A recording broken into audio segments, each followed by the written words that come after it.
welcome to the Inner Gamer episode. All right, Seamus. 351. This is episode 351, everybody. We are the video game source for you, the casual gamer. My name is Brainovsky. Who's the wrestling guy who has that voice? Oh, my Joe's yeah, that's it. savage. No, Get into a Slim My name Jim. is Shrug. Yeah, I'm Jason Hobbs. I'm just Austin Morales. And today on the Inner Gamer, we're going to be talking about Diablo Immortal, Chivalry 2, My Friend Pedro, and the endgame for Tiny Tina's Wonderlands with Chaos Chamber, DLC, and more. Woo! I'll help you out. And in video game news, we're going to discuss Battlefield is building a story campaign again with a co-creator of Halo. I forgot to mention that in the actual news part. Yeah, But yeah, hopefully co-creator of Halo. It's not the TV show one. No. And also, Sucker Punch is openly saying Infamous and Sly Cooper is not in development. Ghost of Tsushima 2. What's the point if it's not them, okay? I don't know. That's what I'm saying. And for our topic of the show, we talk about digital versus retail games dilemma. We have a longtime listener, Christoph, who messaged us on Twitch and asked us this question. Christoph, what is better? Or what do we prefer? So we dive into all that, Yes. the pros and cons of each and what we all prefer. So stay tuned for that. It's a long discussion topic, and we get derailed a little bit because that's About what we do. prefer. Yeah. Whatever you prefer. Whatever you prefer. But I prefer. It's a preference. To prefer. Okay. That we prefer it. Jesus. Cue that music. It is July 5th, 2022. Welcome to the Inner Gamer Podcast. If you want to show your support, you should consider donating or sharing this episode with a friend. You can visit theinnergamer.net/donate to contribute. Let's dive in, everybody, to the games we play, because we have a lot of games to play. We got not a lot of time, and it's going to be great. We're going to do this, and it's going to be awesome. Woo! All right, so first game up. Very excited to talk about this. It is none other than the game that we've all been waiting for, the game that everybody has wanted to play. It's the early the April game Fool's that joke. do you have? Do you have a phone? Okay, I have a Jason, phone. Do you have a phone? Does that mean you're connecting with me? That's right. I'm connecting with you. You're through connected. the game of Diablo Immortal. Woo! Oh, yay. shit. This isn't Diablo Immortal, but we're going to watch it. Yeah. Okay. So I felt like it was important to talk about this game just to see if it was as bad as we thought it was going to be. And I am here to tell you that, yes. Damn. Yes, it is. Wait, what? Yes. It looks pretty good, though. No, so here's the Did thing. you even with- hit the paywall yet? No, I haven't yet. Then how is it that bad? Because it's on. Let him get to it. Let him get to it. I'm excited now. All right. So it's actually not terrible, but so Diablo Immortal, it's a game made for the phone. No, it's bad. Hey, can we So- start over? No, we're What's good. your We're premise doing here, okay? I'm trying to get to it. Get to it. Right. Okay. So Diablo Immortal, it's a phone game specifically. They also decided after all the hubbubaloo from people and stuff like that they would make it for PC as well. Okay. So you can play it on PC if you want to, but it was made for phones. And I've heard the PC experience is not that great. So I'm playing on my phone and going through that. It takes a while. Like once you download it, you download like basically like the app landing screen and like maybe the starting level. And then after that, once you start playing, it starts downloading a bunch of shit in the background. shit, seriously? And it's like 10 gigs worth of content. And so like I eventually gave up and like going into menus and it's saying, oh, you don't have this content downloaded yet. Oh, you don't have this content downloaded yet. So I just like set it there and just like put it aside and like did something else for like 30 minutes. And then it finally downloaded everything. Holy crap, man. Also, word to the wise, when you first install the game, there's a checkbox turned on that when you're in the game, it throttles the download speed so it doesn't impact your gameplay, which is cool, but they don't tell you that. So I'm sitting there wondering why the hell it took me like 7 playthroughs to ever download even one pack. Turns out it's because it was throttling the game download the entire time. Oh. So I eventually turned that off, and then everything How did you went find that fast. out? Did you? I went into the menus to see where all the game downloads progress were, and I clicked on like one of them, and there was a little checkbox down there that said, Oh. "This is throttling your game or your download." I was like, "What the fuck?" Okay. So, Automatic throttle your download, yeah. because fuck you. so opening up into the game, It'd be like funny if he checked it and it's- it was like, you had to pay $4.99 Oh to my get the full down. that'd be some bullshit. That'd be some bullshit right there. So jumping into the game, like it's like you'd expect it in Diablo. The graphics are really nice. They look good for a phone. Everything's really tiny. It's like hard for me to play on the phone because it's just it's just there's a lot of detail here that's hard to see when you're playing through it. But the UI itself is, size for a phone. You have your move mechanics, you got your attack mechanics, all that jazz. And then you slowly will unlock new skills. You can have up to 4 skills in your skill bar at any one time after you play the first hour or two of the game.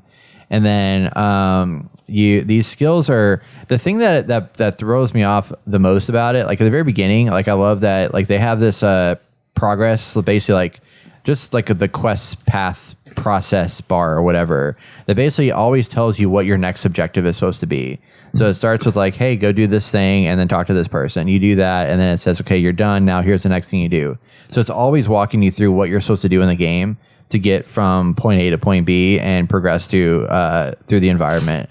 So that's really nice. And at the very beginning, you're in this very linearly pathed world. And then after you learn the mechanics and stuff like that, they open it up to, you can you're in open areas. And that's generally the gist of the game is you're in these open areas and you travel from area to area to do your quests and things of that nature. It is a PvP game from what I understand. And it is a fully open world and you're connected to people at all times. So it's got that whole MMO aspect. That's kind of weird. There is a little chat dialogue in the bottom middle, but it's always hidden because otherwise it would take up your entire screen. Yeah, of course. So they hide that away, so you never know what people are saying in chat. Unless you pull it up. Yeah. But what I found that's interesting about this game is the visuals are nice. The character abilities and stuff are really cool. There's a leveling system. There's a gear system, so you can go into the gear system and you basically just click on an item. It tells you if it's better or not, and you swap it out, and then you can go and salvage everything else. And you get stuff from killing bad guys. You collect gold off the grounds, and then eventually you can go to the blacksmith and buy weapons or upgrade weapons from them or salvage those weapons. So it's got a lot of the similar tropes and mechanics that you're used to seeing in a Diablo game. Okay. The thing that I found after playing it for, I don't know, probably 2 or 3 hours now, I'm level 13 or 14 at this point. And in that is that I've now opened up all the menu items. So there is a cosmetic shop, an item shop where you do get a free download thing that you can claim every day. And then for getting a kill each day, you get something. You get stuff for playing the game. There's also stuff you can go in there and buy. Okay. And I haven't gone through the paywall stuff yet, but from what I understand is at the very end game component, once you beat the story, you buy these gems to get special loot, and you can either wait to get those gems through points and stuff like that, or you can pay for them and get random drops, which sounds terrible. And I also heard that some of the story bits, the levels that you go to, are blocked as well until you hit a certain level. Yeah, and I haven't encountered that yet, but I can imagine that that's probably the case. That they're slowly getting you into the whole idea of this game, and just from what I've understood from videos and stuff like that, it takes about 8 hours, which is a lot of gameplay I think for a mobile game to get to the point of seeing any kind of major paywall issues. The problem I have with it though is more in that it just feels like a rehashed basic version of a Diablo game. I don't feel a mobile game. Well, yeah, but I mean, it's it sucks that we went from Diablo, always pushing the limits, well, seemingly pushing the limits in what a Diablo game can be, to then going back in time to this is basically a Diablo 3 all over again, but with a bunch of microtransaction stuff added into it. It's because all the main Blizzard people are gone, and now it's just a shell of what it used to be. The company's a shell of what it used to be. Yeah. And it's a moneymaker. I mean, reviews have come out. They've made a shit ton of money off of this game since it dropped with all the microtransactions. So it sucks because now it's validating them for. Oh yeah, it's validating. Oh, this is exactly what we wanted. We want to make a bunch of money, and of course, people are gonna they get in the game. It's good enough game to where you get into, and you're okay, I'm gonna just pay more money for it. But I just couldn't. I don't know how I could sit here and play this game for a long period of time because. Literally, I'm just pressing the attack button over and over again and pressing all the skills and just repeating that whole process over and over until the guy dies. So you find the cycle and you just keep going. And it's just the gameplay is incredibly repetitive, and then the cutscenes are, I mean, they're fine. There's some interesting story bits there. They are all voice acted, so there's text dialogue popping up, but there's also voice overlaid on top. But so June 20th, as of June 20th, they made $24 million. God damn it. Wow. And what was that time period?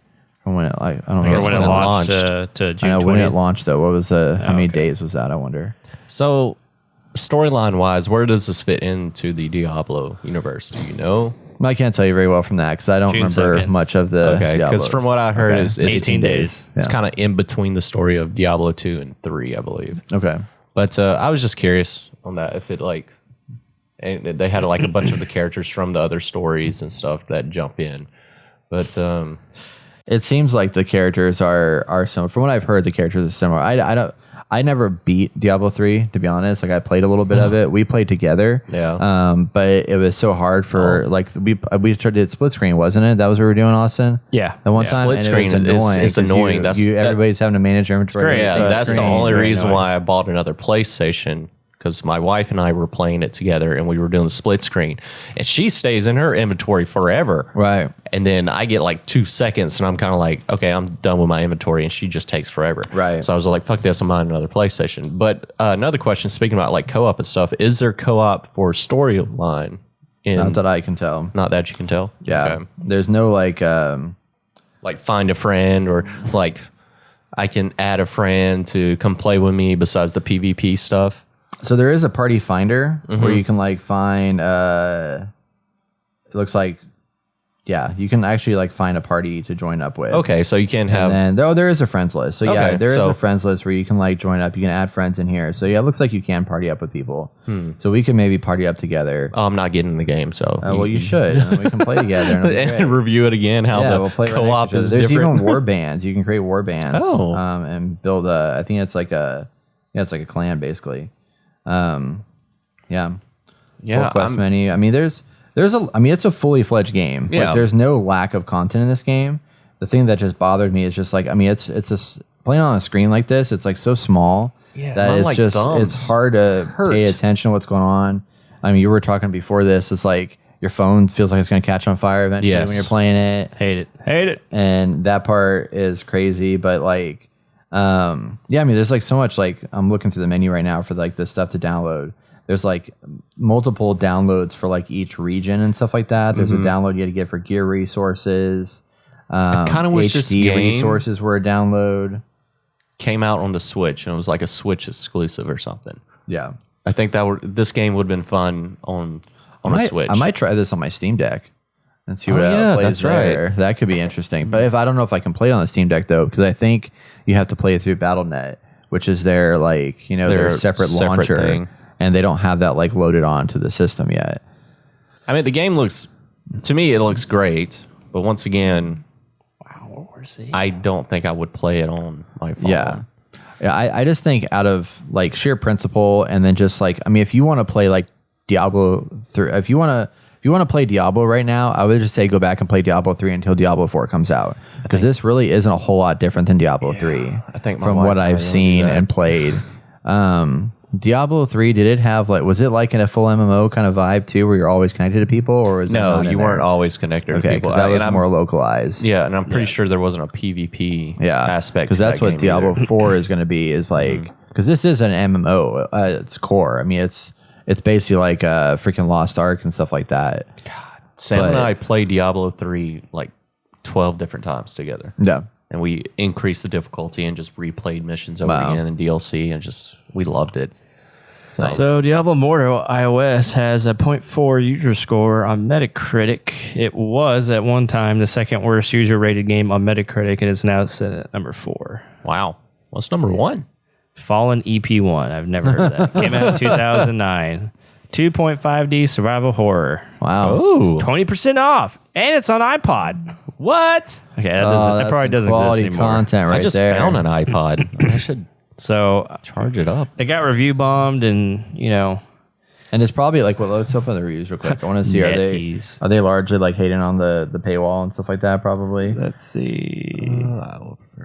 This is an unethical entity because it's not a real game. Ah. Cash shop, pay to win model, level agreed in the game. 6 hours a day playing a casino MMORPG app. Wow. Yeah, I mean that's the big thing. It's like the fact that it's a loot Shame box on that you you, get at the Blizzard. end. It's like once you get to the end game and stuff like that, the content you're unlocking is like literally a loot box, and it's like you got to pay a bunch of money in order to get the drops. And that then you want. still have to like once, because we just watched some honest trailer on it, and like once you buy the loot box, you have to actually play to unlock the loot box. So you pay to get the loot box, and then you play to unlock what's in the loot box. Right? I can't remember if that was Yeah, that's true or what he not. said on Yeah. there, but I just, Sounds great though. I mean, why not? Yeah. But I definitely am not going to get to the point of playing this game that I would get to the pay to win stuff. So Yeah. with that said, it's not a bad game, but it's not great either. So I don't know. that's kind of where I sit. It's like if you want something to just like screw around in for a couple hours, I mean, you're going to get a Diablo experience that is familiar and relatively good, but it's not something that I could see myself sinking 20 or 30 hours into. I like this comment. They went balls deep on this one. If you know your fan base is going to get angry anyways, you might as well layer pay to win over pay to win and just spread it on thick, eh, Blizzard? I mean, it's true. My issue is I'm going to download it. Do it. I hate together. corporations. I literally hate corporations Yeah. because it comes to a point where I understand that there's people at the top who are like, my sole job is to make this company money. Yeah. And so I have to do whatever I can to make them money. And obviously, this is making them money, but that is literally the end goal, be all, end all. And there's no more, because Blizzard's now owned by a giant company and is invested by a giant company. Like that's all they're going to do is focus on that. So, I mean, we got to stop supporting these people. Like, I'm serious. We really got to stop doing it. So I'm going to support. As long as you just don't buy anything, I guess. Yeah, I'm not going to buy anything. I want to see how far I'll get, even though like I also spent $10 on this game. son of a bitch, Brad. I'm kidding. I mean, because this is my issue. No, as soon as they see this is not going to be successful, which obviously it is now, they're not going to change. So, Yeah. again, this is like the only industry where we affect direct change by what we buy. Yeah. It's true, but I mean they use the Diablo name in order to get people in. Yeah, you know, yeah, for sure. And I kind of figured this wouldn't take off, but people are playing it. I mean, yeah, people are enjoying it up till the point of to pay to actually keep playing. right. And I don't know, man. It's just I hate it when companies do this. Yeah. It Well, the just, sad part is they don't care. they don't. And they have a lot, like the last 3 games that have come out have like, they're in the red for Metacritic scores. Like, it's just so bad. Yeah. But why are they keep pumping it out? Because they're making money off Because they're of it, making like, money somehow. right off the bat. Yeah. What do you said? They made 24 million? in 18 days. When it's clear though that this is the thing that I'm realizing is that it's clear that these review bombings don't matter. Yeah, they don't. And that's Oh, yeah, I that's know. what's shitty about it. They're It's making like- money. Well, no, I'm just saying to the consumer. Because even with this, they're still making a boatload of money. Yeah, and they're that's still making because money. people are playing the game. People are So the still fact playing that we're continuing to review bomb stuff is like I don't know what the solution is. You know, I think It's it like- helps, but I mean, I think there's people out there who just don't keep up with it. They're Yeah. just like, I'm going to play this game, and I'm they don't look at excited. reviews. And, And they're then like, also- I'm a Blizzard fanboy, no matter what.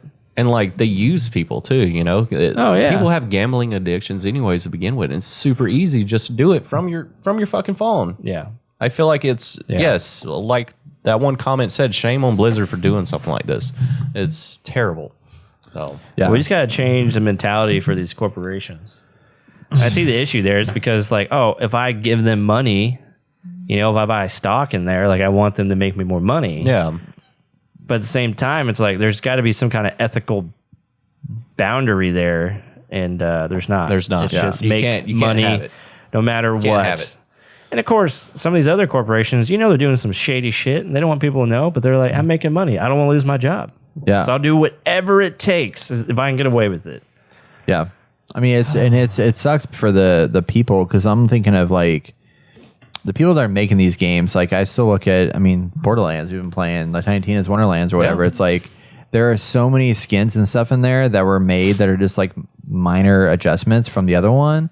And it's just like, can you imagine like that being your job is just like Doing rehash that. stuff over It's and an over easy again job. to make different stuff. Yeah, it's an easy job, but it's not fulfilling. No. I mean, maybe it is for them, but And I mean Tiny it's- Tina is there was no pay system to that at all. They could have easily yeah, and that easily- was nice to not have to worry about that. They could have easily like forced us into a bunch of like cosmetic Cosmetic upgrades and purchases and stuff. shit.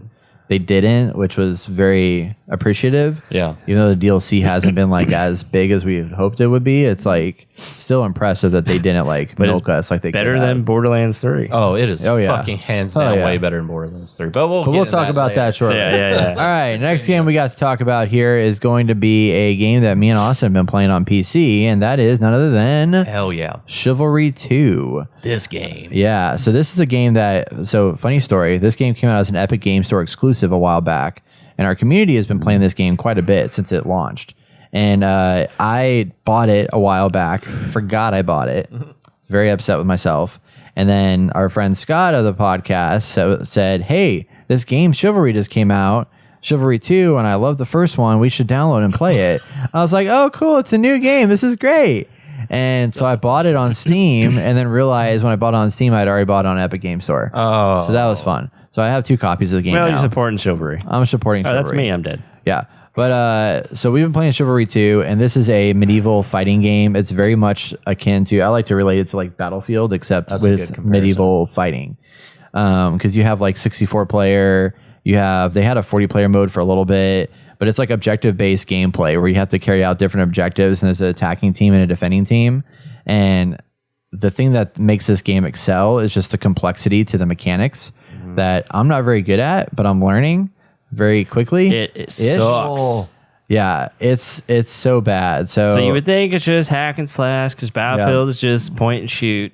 It is not hack and slash. There are actually like there are techniques to everything. I like the good example is when you do just a normal side swipe, you can actually do a sweeping side swipe by moving your mouse when you're hitting, and that allows you to do a parry if you hit somebody too, and it also gives you like a quick action where you can do a riposte and attack them. And it's like little things like that, which they show you in the tutorial, and you're like, holy crap, there's a lot more to this than I anticipated. And I sucked at tutorial. I couldn't get past some of them, and I'm glad they put like a skip button because I was like, I don't know what you want me to do. I thought I'm doing it, and it's not doing it. You can use your fists too. Yeah, you can use your fist. So you have each there's different classes to the game. So you have like a knight, a vanguard, you have an archer, you have different classes that have different levels of armor and different weapon types. And so like I've been playing this like Vanguard. I think it's a Vanguard character that's just like kind of a middle road kind of Like character. a support almost. Yeah, but he has like 2 or 3 swords, or he has 2 swords and then a dagger and then fists, and then he has bandages that he can use. And so we were playing a game on our stream. So if you go back to twitch.tv/InnerGamerCast and watch the one about Splitgate that we most recently did, at the end of it we have Chivalry gameplay. And I was in this battle arena, and I was pissed off because we all talked in the team. We were like, okay, let's do fists only. And so I pull out my fist, and I'm like doing fists only. And this guy pulls out a mace and just starts blasting me with it. He didn't care. I know. I was like, you son of a bitch. Well, we thought they were like a team, but they were not, because at the end they started bitching at each other so bad. Oh, it was hilarious. Yeah, it was hilarious. This is Brett's like, everyone just stay calm. I'm like, fight. this is honestly chat one of fight. the most toxic games I've ever played in my life. Seriously. The chat is incredibly toxic. Like people are like saying like vulgar things to each other. They're like getting pissed off with one another. They're doing it's this, me. that. They're saying dirty stuff in comments. Like it's a bunch of 10-year-olds probably that are like, Oh yeah. just like letting themselves unleash. How many people can you have in a squad? I don't think there's squads. 4. No? 4? Is there? I mean, it's not like squads, but it's like I mean, you like party. team party. Yeah, okay, 4 yeah, people I guess for I a would party. say. Yeah, that makes Yeah. sense. Because you said it was kind of like Battlefield, where it's like 64 people all in a room together, but you can group up together with 4 people whenever you're like joining a match or something. Yeah, and it's not the matchmaking in this game is really bad. In that, like, if you want to connect with your friends, you can party up. The party system, though, is really janky. Like, we were trying to connect with Austin. Okay. Or he was trying to connect to my game. He couldn't get the invite. So then we tried to get Scott to invite him, and then he couldn't get the invite. And it took us like 7 tries, 7, 8, 9 sounds like tries Battlefield all over before we again. got connected. And then once you're connected, when you go into a game, you're not guaranteed to be on the same team. They'll like maybe split you between teams. Let's be friends. Calm down.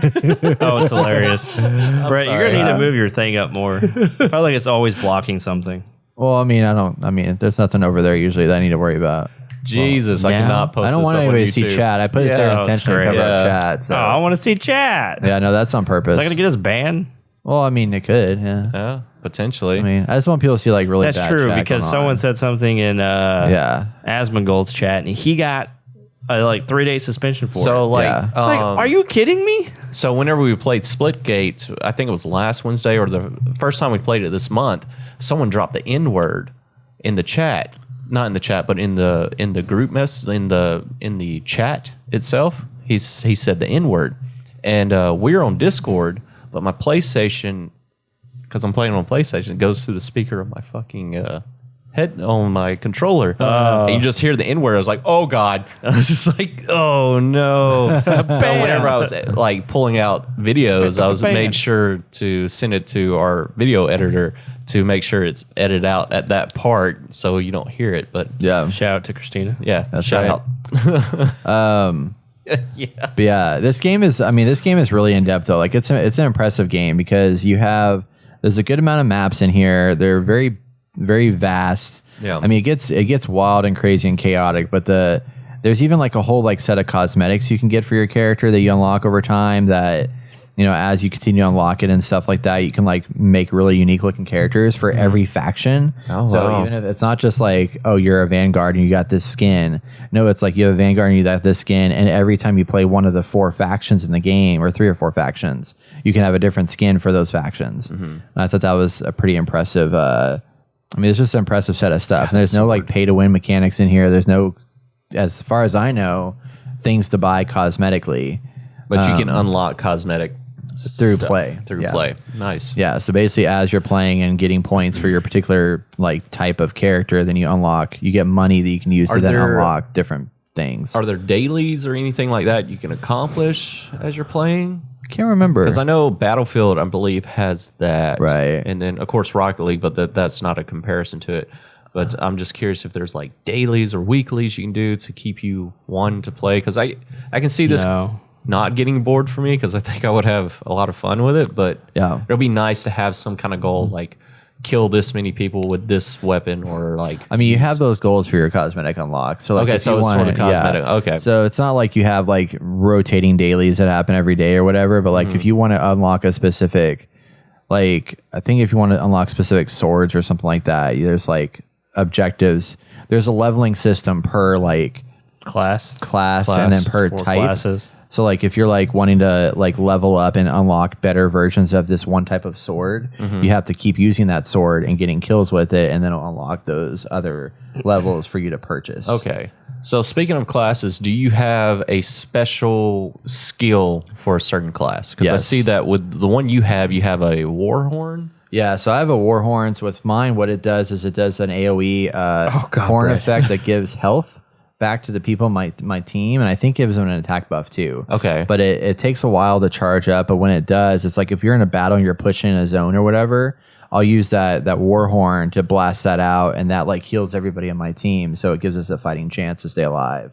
And then there's other ones that have like some people have a like a fire grenade, I think is one of their abilities that they can send out and throw at people for like an AoE kind of damage thing. I forgot what all the different abilities are because I've mostly just played this one. But yeah, there are different abilities. And there's a different special attack too. Like my special attack does some kind of like crazy like slashing attack, like side swipe attack that will hit a lot of people at once. But different people have different like old like special attacks in addition to their special ability. Okay.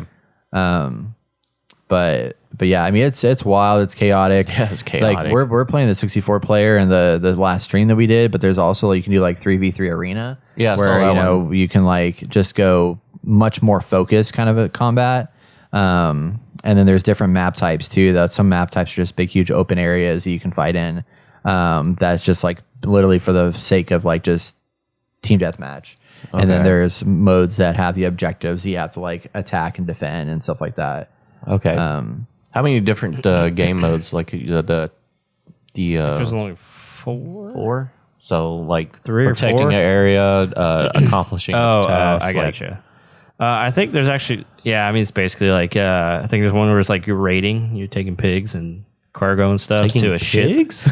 Yeah, you go into, I think that's one of the special season games right now. Oh wow. It's they always have- tiered. So it's like Yeah. you have like you start with like having to like take a point, and then it's like now deliver all the picks to the ships, and then it's like breach the wall and then burn all the buildings. So it's like there's tiers of stuff that progresses you through the map, like Breakthrough in Battlefield 2042. Only thing I'm thinking of is like a Viking game like this where Yeah, you protect your fort and then the other guys are the Vikings trying to raid it. Well, it's kind of like what I thought For Honor was going to be, and then it ended up not being that Yeah. way, and it just wasn't as enjoyable. But this definitely has like that authenticity.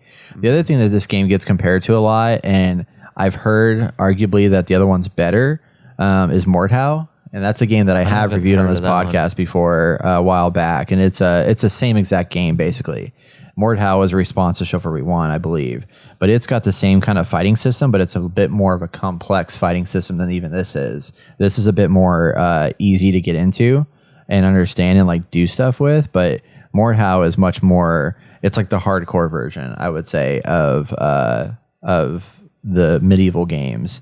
But they have, I think this one looks better. And, you know, it's just more accessible to everybody. But Mordhau still does also have like really, really good features to it. I mean, it's just, I mean, for example, there's horses in this game. The horses are shit. Mordhau has really good horses, like that you can ride around and like do stuff with. Yeah, that was going to be my next question. Holy crap. That was going to be my next question. Is there like wagons you can ride in or like stuff? Just horses, and the horses were just catapults? introduced with the latest update. Oh, okay. So, there are catapults actually that you can. So there's one level you go into. They have to like push the siege towers up to the building, and then the enemy has the people that are defending have ballistas up on the castle? The Like castle. Yeah, they can shoot back at us and try and kill us and stuff. And then our siege tower, as we push it up and we get up to the wall, you can climb up it and like get on to the siege and can do you that set up thing. the ladders too? Like run the ladders up? No, or you don't have like like the a ladders up. The ladders are already ram? on there. Oh, It's Yeah, crazy. yeah. God, this game looks like just It's a lot of intense. crazy stuff in there. I mean, I've barely started, so I pretty much suck. It was only $23 too. I was like, That's damn. not bad. I mean, I think was on retail sale. is like 50 It or was on something like sale. that. But yeah, it was Really? on sale for this release. And I mean, they did. I mean, the new content that they brought out with it. I was playing the old maps versus the new ones. The new maps are very unique and very different. They're like, looks like they're from like the Greek lands or whatever, and it's like a lot of like white buildings and like a lot more greenery and stuff like that. They look really, really nice, and it's like it was such a different look from like the other maps are a lot like darker, more dreary and stuff like that. So it's kind of cool that they diversified it up that much. Oh yeah. And friendly fire is a thing. Friendly fire is a very real thing. Yeah, I think It you is probably rough. get killed by your friends more than you do the enemy. Yeah. It's wild, but it is a fun game. I mean, it's a really good time. I don't know if it's not something I can sit there and play like, Behind you, bro, 6, behind 7, you. 8 hours at a time. Yeah, just But I can definitely, I mean, I can jump in here and play like 2 or 3 hours and really have a blast, have a blast with it. You know? with it. Especially if you're with your friends. It yeah, seems like it'll for be sure. so Try entertaining. the archer, man. It's tough.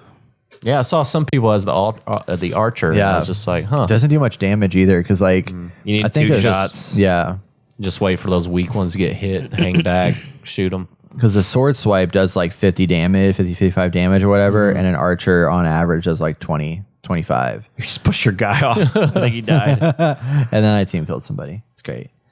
It's the best. It's the best. Yeah, with the archer, man, it's tough because like you think you got them and you shoot them and then they move real fast and it's just like, oh, I missed. Yeah. You only get 20 shots. Luckily, they have places where you can. There's armor refill station. Yeah. Yeah. But I was just like, man, I got like 3 shots off in my 20 arrows. Oh, man. Because you got to get kind of close because if you're too far away, you just won't hit them. So I also noticed, like, because right now we're watching gameplay of it, and you guys are on like a ship of some sort, and I saw like one of the pillars fall down. Is there? Oh, that's cool. Is the I didn't see environment? Does it get damaged a lot and like fall to pieces? I know there's only so No. much. I don't know. I don't if think there's so. Any, It's I think probably it's just that single- Just destructible that scene. based off of like, yeah, if it's an objective or not, I think. But I got you.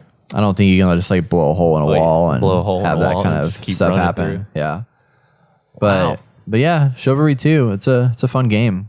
Yes, it is. I recommend. I mean, it came out I think in like 2021, but It looks good. Now it's out on Steam. Fun, man. It's fun. And that it is sword is across so multiple systems. So I did want to mention. Oh, yeah. So mention Diablo Immortal is on PC, iOS. This game is available on Xbox, PlayStation, and PC.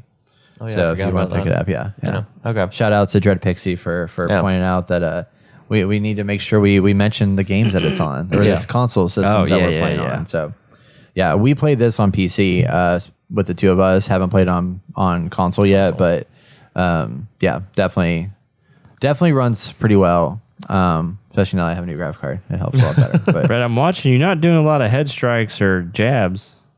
yeah, I don't do those very often because they don't do so well when I'm attacking people. Oh, Yeah, that's what I do most of the time when I'm with people. Yeah, I'm afraid I'll hit my friends. Johnny I mean, I don't care if I have my Jesus. friends. I like to kill them. But yeah, no, I just in the Well, it might be situations not like to be this- next to you next time we're fighting together. The head jabs and stuff like that just seem to break all the they don't ever hit for some reason. They always block them.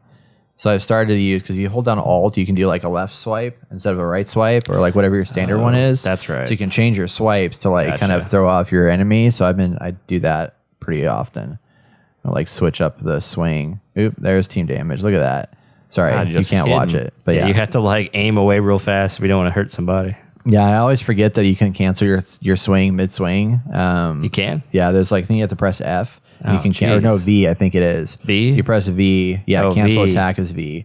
So whenever you're starting your swing, if you're like, oh shit, I'm about to hit somebody, you press V, and that will stop the swing. Gotcha. And then you can like engage in another ability as you're playing. And it's just satisfying to kill people in this game. Oh yeah, It seems it's like very it. gruesome. And Yeah. it's awesome. I love it. Yeah, you chop people's arms off or The heads attacks off. feel heavy. Like that's what's Yeah. like. It's like it's not like you're just doing like a it's like a whoosh. Like it's Yeah. like Put like force legit. behind Like it. you feel you almost feel the attack like seeping through their body. That's really Damn. sorry. Yeah. Gosh. Except when they have a Dang shield. it, Shield's man. like bullshit. It seems like it's working for that guy you're trying to kill. I know. Look at that. I got his shield down. And you got to tear him up. Anyway, so if y'all don't watch gameplay of that, you can go watch our latest stream, the Splitgate stream. There's going to be some Chivalry there. We'll probably stream it this week. I think that might happen. So tune in and watch us on Wednesday for some Chivalry 2. Oh, Brett said it. All right. Next game. What was the next game? My Friend Pedro. My Friend Pedro. So the reason I'm talking about this game. Yeah, why, Not Brett? my friend. So this game came out. This is a Devolver Digital game that came out a couple years ago. And I picked it up because I am playing this on my Steam Deck. So I needed to play some stuff. And I had bought My Friend Pedro a while back, so I heard it was a good game. And it came out in 2019. So it's like a 3-year-old game. But this is a shoot 'em up game made by a company called Dead Toast Entertainment. And you play as a guy who wears a mask, who has a friend who is likely imaginary, that is named Pedro, and it's a banana that floats in front of you and tells you, hey, you have a mission. Here's your mission. You should go do this mission. And the description on Steam says, My Friend Pedro is a violent ballet about friendship, imagination, and one man's struggle to obliterate anyone in his path at the behest of a sentient banana. Which is very accurate. This game looks fun. So he's crazy. He is It's crazy. Yeah. So this game is just like a level-based game. You go level by level. It's clearly designed for speedrunners because they tell you, bless you, they give you a score at the end of it of how well you did. And then as you run through the level, you're timed. And they tell you your time. You can go back and beat your time, and there's high scores attached to it. There's probably about 30, 35, 40 levels in this game. It took me about 4.5 hours to beat. So that's about the length of everything. But it's super fun. Like, it's such a fun, like, this is a game that's like all about the gameplay. And it's a side scrolling game. It's like, 2.5D. It's got the 3D animation stuff going on. And as you move around, like, you quickly learn about your parkour mechanics, and you can like jump off of walls and like do flips and stuff through the air. There's a bullet time mode that you can turn on that lets you like go in slow motion and either like easily dodge. You can press the left bumper, and that'll do like a spin in slow motion that'll dodge bullets, or even in real time, you can spin and dodge bullets. And then you can crouch and like do jumps and flips and all these different things. You're very maneuverable in this game. And then when you turn on the slow motion, you can even do more cool flips and shit as you're falling down through the air. And you can like pow, pow at this person and pow, pow this person. And then if you have eventually you start unlocking new weapons. So you start with like a pistol, and then you get 2 pistols. And then you can get an Uzi, and then you get 2 Uzis. And eventually you get to the point where you unlock like an assault rifle with a grenade launcher, you get a sniper rifle, you get a shotgun, all kinds of stuff. But when you have these Uzis and the double pistols, you can press a button to like aim your cursor at one direction and then press another button to aim your cursor somewhere else and fire at the same time 2 different directions. Holy shit. And that creates a whole new like complexity to your combat in slow motion. So you can be like, pow, pow, pow, pow, pow, down to the ground, like, and then move it around again and like do all this crazy stuff and just like combo all these badass maneuvers together in a really creative, stylish way. I mean, you feel like a badass with like every little thing that you do. You can go up and kick people. So if you just want to kick them to knock them on the ground, you can do that. If you have unlimited ammo? No, you have unlimited ammo for your pistol, but everything else has ammo. Okay. So when you do that, and that's hard too, because you'll be like using your assault rifle and you're like, fuck yeah, I love this assault rifle. It's doing so well. And then you start using your assault rifle and you run out of bullets and you're like, crap, and you're in the middle of firefights. You have to switch quickly, use a weapon wheel to switch, and that becomes a whole thing. So, yeah, it's wild and crazy. Ridiculous. This is what games are made of. It is, yeah. It's just stupid and hilarious and fun. Stupid and hilarious. I mean, it's so there's a review on Unilad that says My Friend Pedro is basically the Matrix on every drug imaginable. Yeah, and that's a very good explanation. Yeah, because there's parts later in this game that like totally surprise me, like the direction it goes. Like you go in these weird, crazy levels. You're like, where the hell am I? What is happening? Who are these people I'm fighting? Like, what is going on? Like, there's puzzle mechanics in this where that's like what I was about to ask, where you don't even shoot, yeah, and it's just like puzzles. And that gets wild. Here's a split gun thing where you can like do two shots, and they tell you if you do like a really cool move, it'll like pop up and say you did a jump flip kick kill, or you did like a off the wall kill, or you know they'll have like gasoline barrels on the ground. You can blow up people with gasoline barrel and do all that stuff, and it's just stylish and cool the way in which they built this. I mean, you feel like the ultimate like. Is there like a good music to it as you're going through? Yeah, the music's pretty good too. Okay. Yeah, it's engaging and stuff. And I wasn't like super paying attention to the music, but I can tell it was like enough to like get me hyped as you're traveling through everything. But yeah, I mean it's a really really cool game. It's really fun. I mean, I think everybody should play this if they haven't played it yet. It's just a great, especially on a handheld controller. Like it plays so nice and smooth and just feels really good. Wow. Yeah. And there's some like boss battles you get into later on that like, you're having to do missions. Like there was one mission I was doing where I was literally falling from the sky between 2 skyscrapers, and you're having to like shoot at guys as they're falling down next to you and stuff. Shit. And I'm doing all these like crazy slow motion maneuvers and flips and shit, and then like dodging like laser wires and whatnot. Like it's nuts. Like the stuff you can do in here. Oh, like when you knock somebody, like if you have the shotgun later on, you eventually like behead people and like their heads fly off. So you can use the heads to kick into other people to kill them. Oh my gosh. Or there's like frying pans you can get that you can kick up into a wall and then shoot the frying pan and it ricochets off into bad guys. And you can, like, you can get so creative with the gunplay in this game. It's amazing. Yeah, it's really cool. So anybody that hasn't played this game yet, I mean, there's a whole combo system and everything. Speed gives you, extra bonuses. Like, there's a lot to it. So, I definitely recommend this game to anybody if you haven't played it yet. And it's like on Steam, it's $7.99, so it's only $8 for 4.5 hours of gameplay. Not a bad deal. I dig it. I wonder how much it is on the Switch. No, a it's great on the question. Switch. It's probably full price because they don't ever do. They don't dash on ever there. drop their prices. Look at that. I saw it on PlayStation. I thought about picking it up, but I was just Beautiful. That's what it said. It's $20 on Switch. Oh my wow. gosh. Yeah. So I'll get it on this PC. This is one of those things where definitely gives reason to like the Steam Deck is such a special device in that I've Because had you these, own it? Well, no, it's just that it's a device I didn't realize I needed until it came out. And like the Switch was my indie game system for so long, but it takes so long for indie games to come out on the Switch. But the Steam Deck, like they always come out on PC first, like it seems like, because it's so easy to get games on Steam. So a game like this, it's like, one, you're going to get sales all the time through Steam, and they play just like you're playing on the Switch, but you have it on the Steam Deck, and it's like, it's super easy, it's super smooth, it plays really nice. You have achievements, which you don't have on Switch. You have your friends list. You have like, just, I mean, the discounts alone is a big deal. Like, it added more legitimacy to like this Steam Deck. It was like a great purchase, and it's like maybe my new favorite system. I'm saying that, yeah. Makes sense. Makes sense. It's freaking awesome, man. So yeah, my friend Pedro. How Great long stuff. is the game? 4.5 hours. 4.5 hours. Yeah, Okay. almost 5. Yeah, and that was with me. I mean, there was like 2 levels that I died on, and had to like well, no, take that back. I had to restart several times in a later game, where like you run through it and you're like. But the nice thing too about that is like, if you die in a level, you don't go back to the beginning of the level. You just have to. They take you back to certain checkpoints throughout the mission, so you're not like having to repeat everything over again. Yeah, but you die a lot in later game. Yeah, explosive kills are the best. Blowing up freaking gasoline barrels, popping people in the head, kicking them in the head with their own heads. Yeah, That's crazy. it's so cool. Yeah, so super fun. Yeah, cool little game. And then some nice little, like, I mean, the story bit, there's not a lot of story to it, but there's definitely some surprises. I'll just put it that way.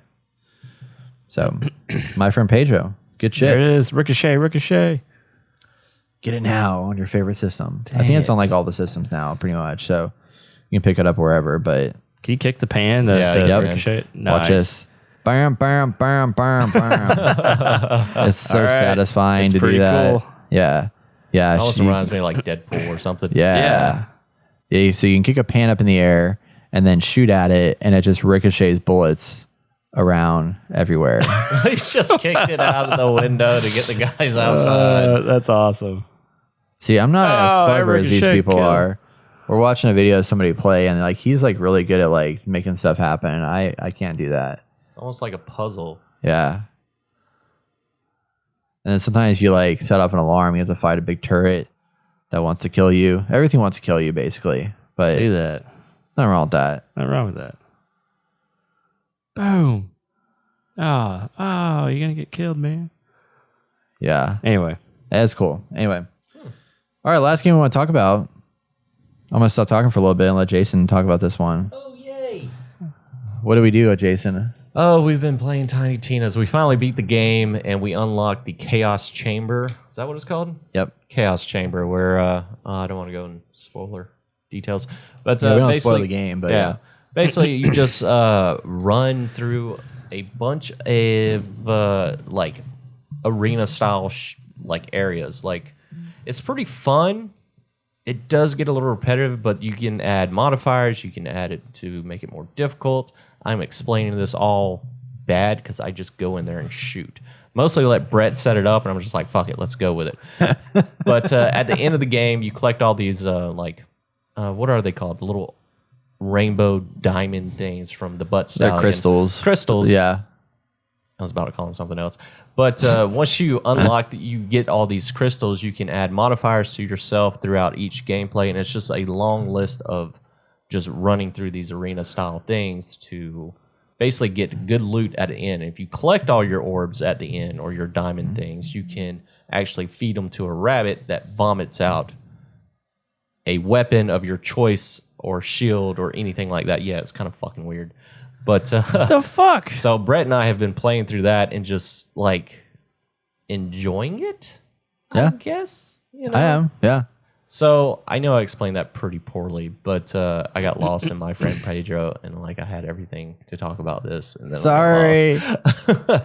But it's basically the same as any Borderlands game. There's always this arena style thing at the end that you can go do. They had in Borderlands 3, they had on Borderlands 2. I don't know about Borderlands 1, but there's always this in-game content where it's just arena style game.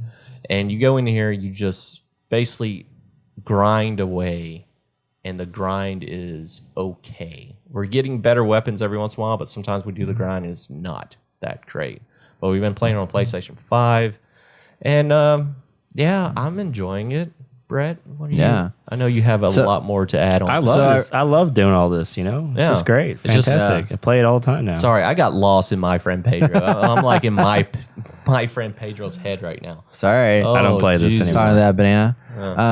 Yeah, I know. So this, I've actually enjoyed it pretty well. It's definitely like Jason was saying, it's not something that I would sit here and play like 3, 4, 5 hours at a time. Like I feel like we can come in here, do a couple runs, and then call it a day. But ultimately, what this is so like this is their end game content that they were like talking about. Oh, there's gonna be this great end game at the end of it. You get all the best loot in the end game, and that's totally true. So this is basically, if you've ever played Hades, this is Hades in Tiny Tina's Wonderlands. Oh, that's a good comparison, actually. So you in Hades, like the game is designed so you start a run and you're trying to get out of hell and you're going through all these different randomly generated rooms and you're able to like decide a path. Do I want to get this kind of thing or I want to get this kind of thing? And based on that, you get all these upgrades and unlocks. And at the end of it, you can then spend that stuff to get better abilities. And then you get buffs along the way from the gods of, Hades or whatever that make you do better things. And you just continue to do that until you beat the game. So this is basically taking that same idea where you're doing these runs where usually they're anywhere from like I think 6 to 10-ish runs where it's just like these big rooms that are randomly generated these randomly generated rooms that you go into that have randomized enemies and it's a randomized space. Now you've been in all these spaces, you unlock these as you play through the game and then they get added to the Chaos Chamber. And they also just recently started doing DLC drops that unfortunately, like a lot of people were hoping that these DLC drops were going to be like full story campaigns. They're basically like story light, but what they do is they add new environments that then get added to the Chaos Chamber like lineup of stuff. Yeah. So once you beat the DLCs once, and there's 3 of them out now. We beat all 3. Those then get added into the rotation of the Chaos Chamber stuff. And when you're playing, you make the run, you kill all the bad guys. There's always an objective and a side objective. It's usually a side objective. If you do the side objective, it just gives you more crystals and stuff like that. And your goal is basically to get as many crystals as possible to spend at the end. You get 3 lives per run, which can be taken away or like limited later on based off of modifiers that you unlock to make the game harder and give you more crystals. And at the end of each run you do, you have an option of 2 portals. And the portals have one of like 4 things that they can do. They give you either a Dragon Lord symbol, which basically gives you a curse unlock at the end of that next run or the end of that next encounter. And that will give you a modifier that makes the game harder, but yields more crystals through the end of the run that you're doing. And then there's one that's like a chest that basically just gives you like a chest of loot at the end of that run. There's one that gives you, it's like a crystal chest, and that just gives you a whole bunch of crystals at the end of that run. And then there was another one that is the Butt Stallion, that you meet the Butt Stallion at the end of it, and then she'll give you like a bunch of like buffs you can buy with your crystals to unlock. And in each run, you can also make the next one elite if you want to. And you spend 50 crystals, and that'll increase your chance of getting more crystals, but it also increases. You're going to have a bunch of elite bosses. You'll start having badasses come up and elite badasses, and it just gets difficult. Difficulty. So it makes it a whole lot harder. And then you just do that throughout the course of a series of these levels. And usually there's like 1 or 2 boss battles throughout the run that you'll always end with the boss battle. And you may have one in the middle of it. I think you always have one in the middle of it. We had 3 last time. Yeah, I think we had 3. Yeah. So you're going to get several boss battles throughout the course of it. And then several things you unlock, like every like encounter in the run, you're getting loot unlocked, you're getting crystals, and you get a choice of like, what do you want in the next room? Yeah. And then once you've done it all, you get to the end of the run, and then you go to the loot chest room where there's a big, huge chest you unlock, and that gives you a bunch of loot. And then you can spend your crystals. And what's cool about this is like the crystals give you an opportunity to selectively say what you want to try and improve. And make your character better. So you'll have a bunch of these like little bunny rabbit things or whatever. Aren't they rabbits? They were rabbits, Yeah. Little rabbits that like fart out weapons from their butts. They throw up. Throw up weapons. That's all right. Thank you.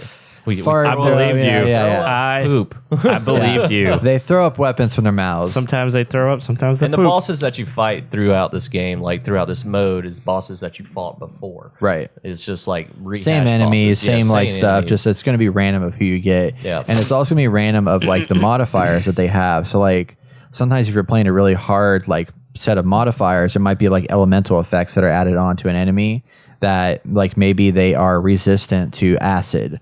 So if you shoot them with acid guns, they're going to not take much damage. But if you shoot them with fire, they're going to take more damage. there's a whole bunch of modifiers that can just like stack on top of each other to make the level harder, but then it increases the percentage chance of better loot drops as well as the crystal drops that come out at the end. And at the end, you spend 500 crystals per rabbit throwing up to throw up a bunch of random items from that type. Yeah, 500 would be the ideal amount. You can do 400 or 200, but you're not going to get a good weapon out of it. Yeah. So say you want like you're trying to get a better SMG. You can go up to the SMG rabbit, put in 500 crystals, and it spits out 5 or 6 SMGs. Yeah. That you can then select from and see if there's anything better. They're always going to be guaranteed to be like these are end game level guns, but there's going to be a point where you hit like a cap where that's all you can get. And then you have to then go into the chaos trial runs, which we just found out last night. Yep. Chaos trials are ways to increase your chaos rank, which is a new end game thing. So you have the myth rank that you level up your character further. Then the chaos trials increases the difficulty. And the chaos rank, you do that run for the chaos rank and you upgrade to level 1. And then once you get to level 1, you are now able to unlock chaotic weapons and gear. And the chaotics are going to be roughly 14% better than the ones that you already have. So now we've increased the output chance of us getting better weapons. Does this get boring? I mean, I feel like it gets boring at some point. It doesn't. Like, we were playing it last night, and just watching a playthrough right now, it makes me want to go back to play it some more. I wasn't getting bored, but like I told Brett, I can do this. I can do a run like 3 times, and one run takes us about 30 minutes to do. Yeah, roughly. Yeah, roughly 30 minutes to do, and I'm enjoying it, you know. And we keep upping the difficulty, and now we just found out we can really upgrade the update the chaos mode. So I'm excited to jump back into it. What sucks is the DLC content that came out. In my eyes, it wasn't meaty enough. Yeah, and it just felt blah. It was some cool areas, but it was like we went through each DLC in like under half an hour. Yeah. And it's like, okay, well, this is DLC that we paid money for extra. It was like an extra $30, I think, for the DLC pack of 4. And it's like, in total, it's going to be like 2 hours worth of content. Yeah. So, I mean, there's a lot of like new guns that can come out of it, but like, and the areas are kind of cool that get added to Chaos Chamber, but it's definitely not what it should have been. Yeah. And I mean, you can always replay the DLC and increase the difficulty of it as well. But I just don't see myself going back to that. I can see myself playing the Chaos mode or Chaos Chamber over and over again. I don't mind doing that because it switches it up, you know. I don't feel like it's repetitive for some odd reason yet. Yeah. We only done it, 10 different times? Probably, yeah. Is that like fighting in the world? Because when you get to these little arena areas, I feel like they're just pretty bland. There's nothing really exciting about them. It's just the enemies that are more exciting than anything, and how many enemies are throwing at you and what mods they have on you. I mean, the area itself, it's not going to a new world. It's the same as you run into an encounter or something. Well, yeah, I hate those. Yeah. I hate those arenas for the encounters. It's just unexpected what you have to do, because right now they threw him into this one area that has a monolith, and you know there's going to be a bad guy right there. And then the next area can be like an actual boss battle that you weren't prepared for or something like that. Yeah. So it's constantly, you want to be prepared, but you're always unprepared. And throughout the level of the Chaos Chamber, you'll see these little barrels with the icon on them.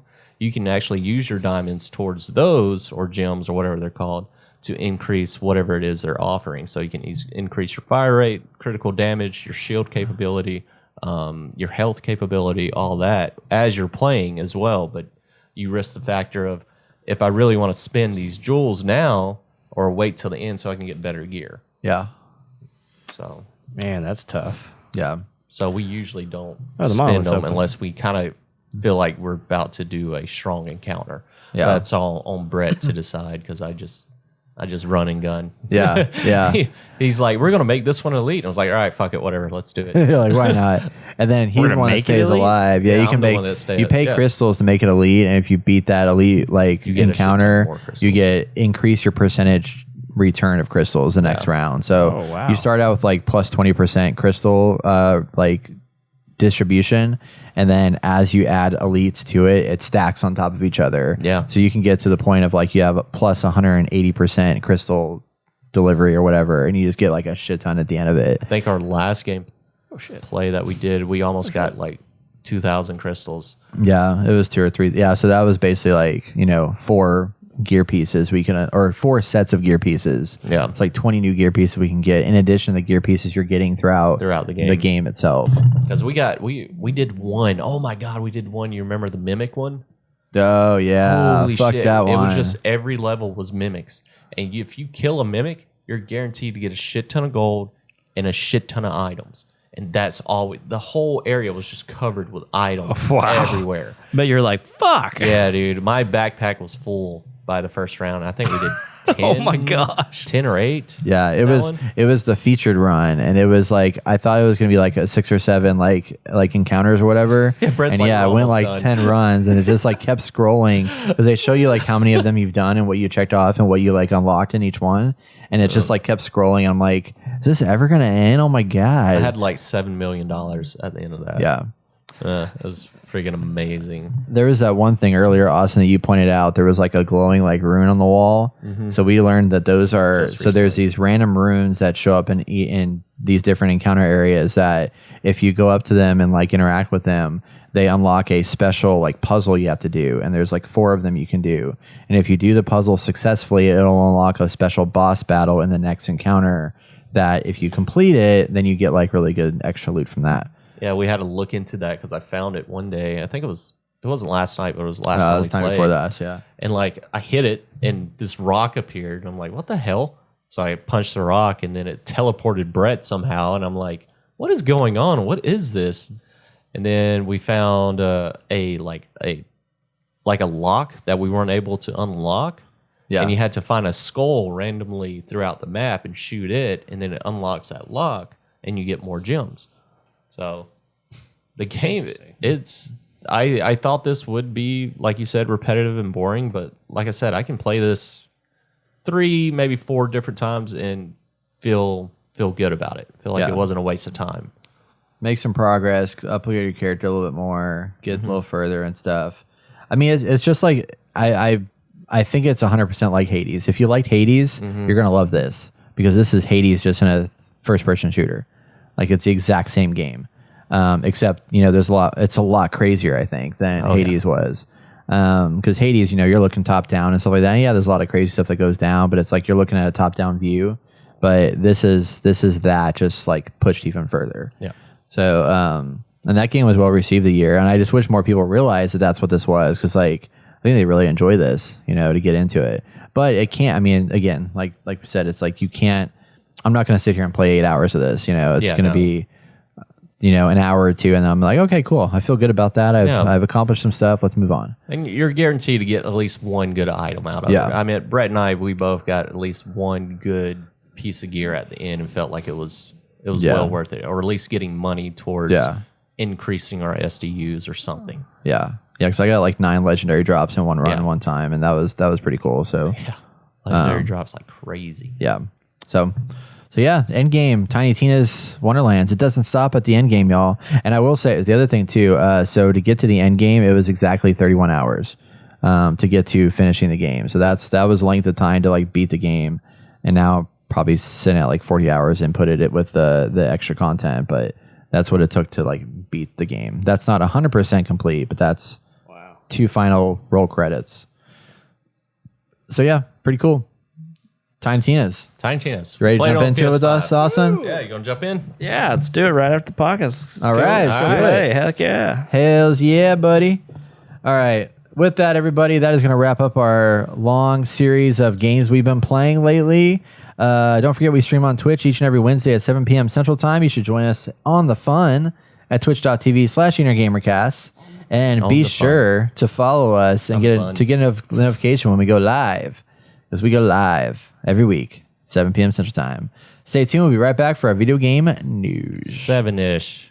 It is time for our video game news where we share the best headlines in the week in the gaming industry. If you find something you want to hear us talk about, you can send it to hello@theinnergamer.net, and we may discuss it in the next episode. You can also drop a note in our Discord channel. Just be sure to tag at VertigoSFX, and I'll make sure and put it in the show notes because, we want this to be as much about you guys as it is about us and it is about the game industry. So give us your feedback. We would love to hear it.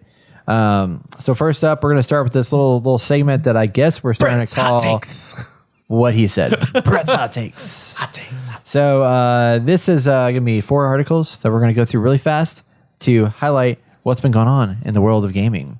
So first up, we have Overwatch 2 is going to replace the original game at launch. That means when Overwatch 2 comes out, your old game that you bought a while back will no longer work. It will not do anything. It will not let you play online. It's going to be kaput.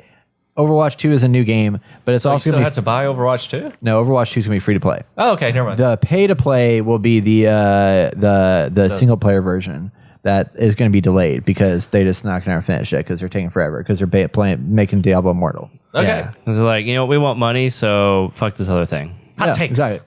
But I mean, I think it's good because then you won't have a split. You won't have a split community. But I was also surprised that like that whole original like launcher is just going to be like gone, just done. No, It's that's not pretty there cool. anymore. So if you don't like 5v5 and you want to go back to 6v6 Overwatch, you can't because they're just like taken away. No. Because they are. That's the biggest change in Overwatch 2 is it's 5v5 instead of 6v6. You only have one tank. It's crazy. Anyway, Marvel's Avengers, the game that we haven't talked about in a while, releases the character Mighty Thor, which is a reskin Thor. And it looks pretty cool, but there's no new content, and that sucks. So there's that. Yep, I did read an article just recently that the development team came out and said the new character will not be an echo like the last character was, which is Thor. Yeah. And they dropped that as soon as this Thor dropped. So, yay. It's not an echo? This one is. This one's just yeah. The Jane next one will Foster as a not. Thor. Yay. But- It's still going? Why I isn't called it that dead shit yet? too. I called that shit a long time ago. Yeah, you did. Well, we knew it was going Yeah. to be like that. But then the next not one, making this Frick game. you, Marvel Avengers. the next one though, the next story though, the next game content is gonna be an echo of the territories that they've already developed. So they're just gonna like reskin on it. They're gonna put new trees. They're gonna be like put on space and some shit. So it's gonna be like This tree the wasn't here before. War for Wakanda, but with like space assets instead.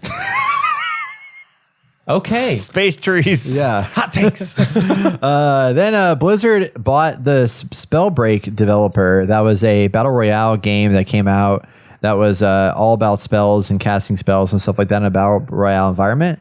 They bought them and they are going to put them onto Blizzard titles and they are shutting down their battle royale. Yeah. What the fuck? Yep. Who said that was a good idea? Blizzard. Because they say all things are good. Why did they sell Diablo out? Immortal. I don't know, man. Money talks, you know? Money always talks. Yeah, here's this thing that we created. Fuck it. Let's just go make money. But yeah, they're going to work on With World of Blizzard. Warcraft now. So Ugh. hell yeah. Can you believe that game's still going? Anyway, last but not least, the writer of Guardians of the Galaxy and the Deus Ex prequel has left Eidos Montreal and has joined BioWare as their senior narrative director. So the guy that wrote Guardians of the Galaxy, or headed up that, is now working with BioWare. This could be potentially good. on Mass Effect. Could be good. Potentially Mass on Effect. well, yeah, they're making Mass Effect 4. Dragon Age is what we need to talk about.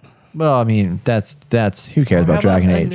New, you know? Let's- There's no such thing as new new. new. Only redo. Hey, man, of let's what- move on. They tried Anthem. That failed. They realized they can't make new content, so they're going back to what they know. On. Triple fisting over here.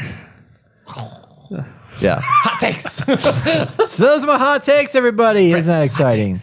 All right. Back to the main stories of the day. We have a bunch of news just came out about Battlefield. Battlefield 2042 is still in a rough spot, but a couple new job postings have come out recently. A team up in Seattle is working on apparently a story campaign. They're bringing back the story campaigns of some kind. And the whole goal here is to make these, like, basically build this, like, Battlefield ecosystem.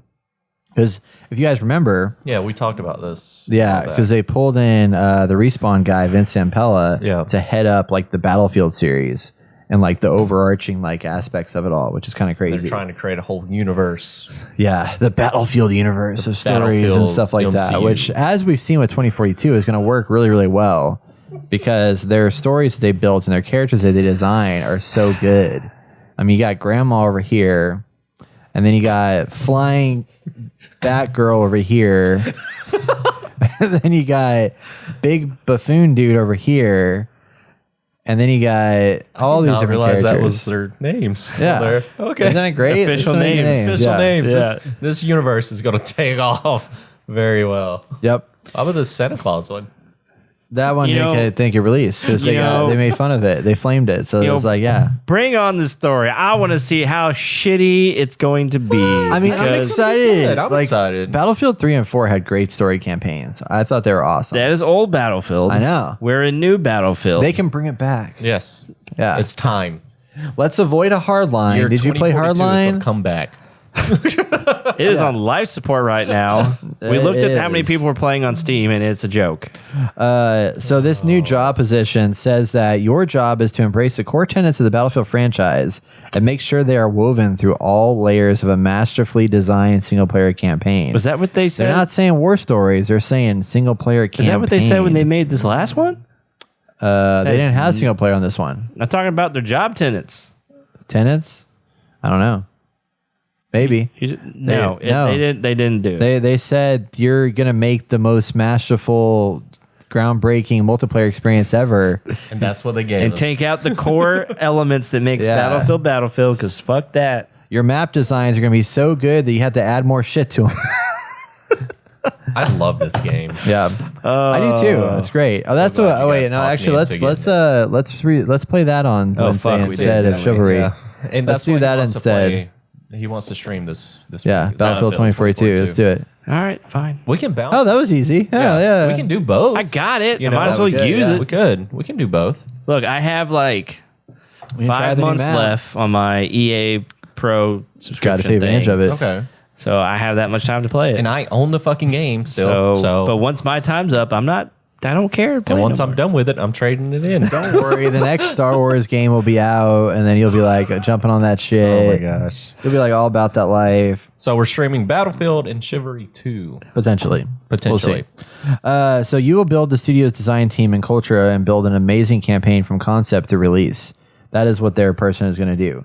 So we don't know exactly like where they're going to be set up and what they're going to do with this, but my feeling is that they realize that they need to get things back on track, which they should have. I thought they realized that with Battlefield 2042, but they didn't. So I'm scared, but I'm excited. optimistic. I'm going to give them hope. I'm so scared that I'm excited. Yeah. It's gonna be amazing. So I don't know. I mean, like, what do you guys think? Like after 2042, fail.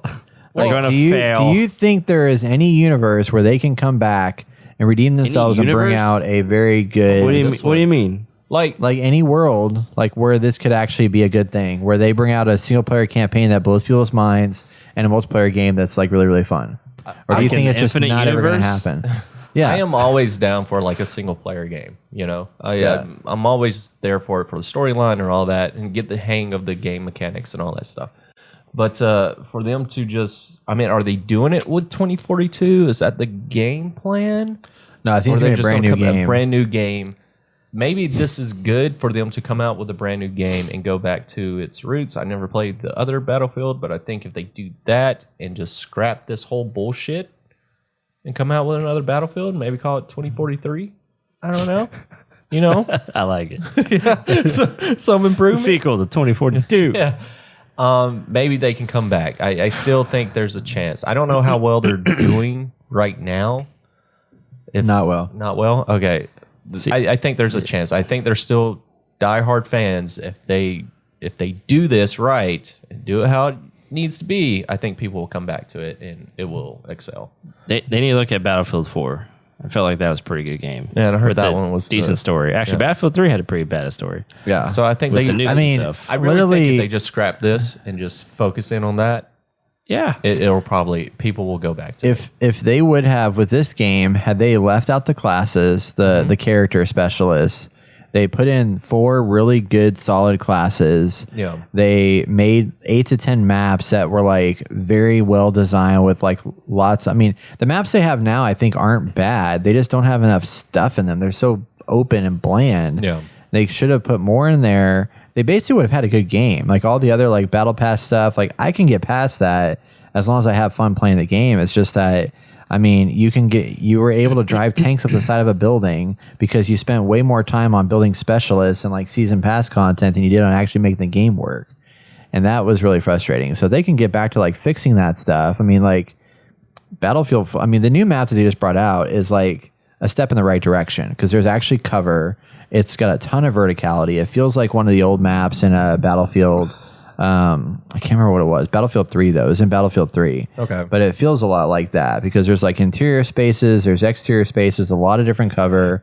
There's, I mean, like the height is insane. There's a ton of new verticality and stuff like that. It's pretty wild. So I like it and feel like, but the problem is it's just like it was one season. There's a whole bit of season pass content and one map, that came out with that. And there's one new specialist, which I mean, she seems pretty cool.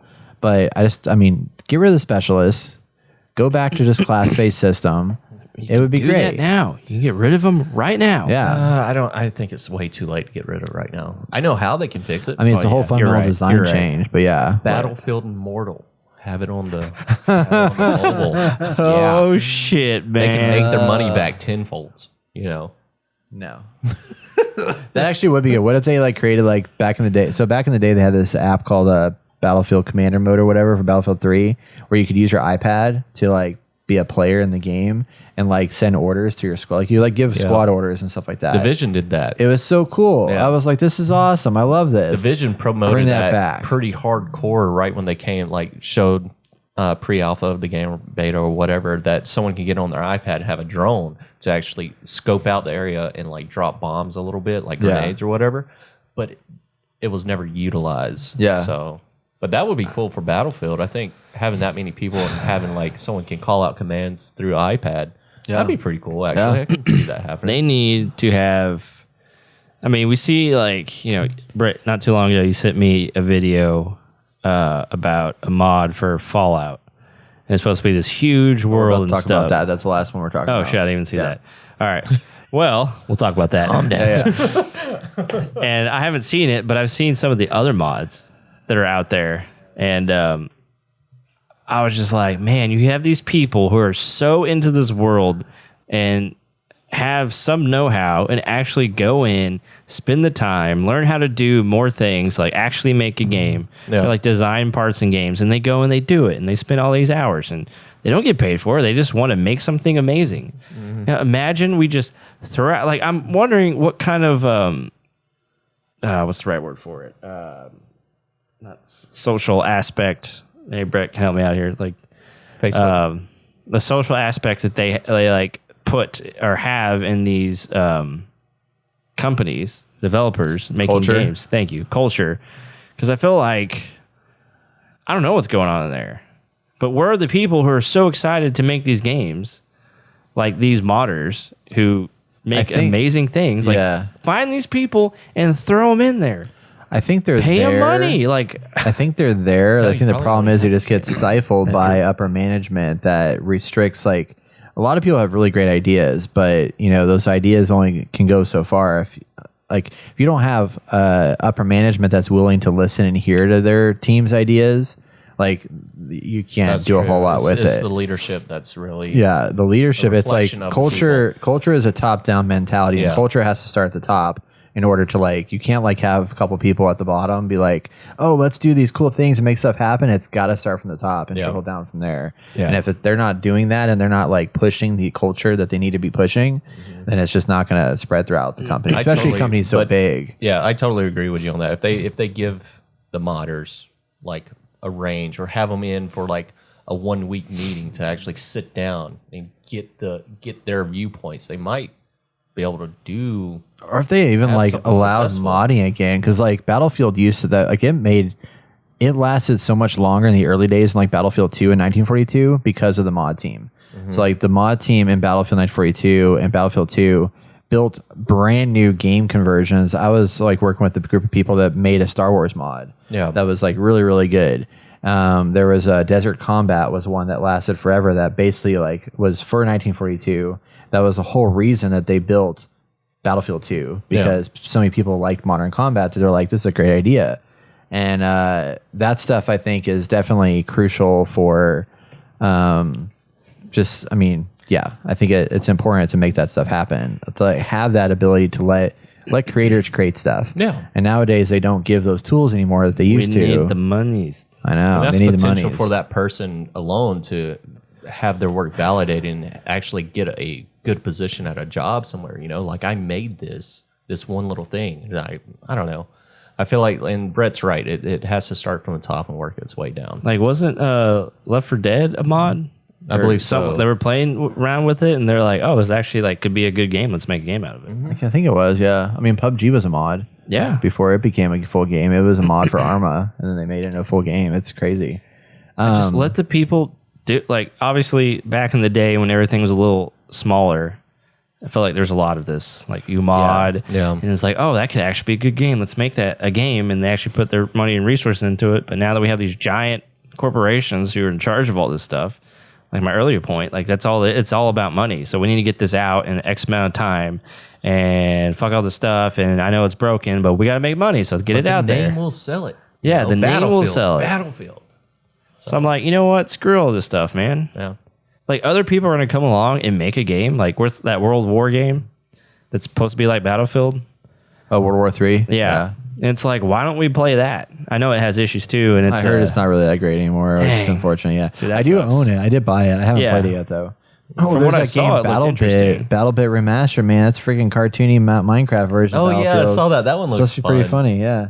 We just need people to come along and like, you know, all the people who are now making Dead Space type games. Like that's what we need.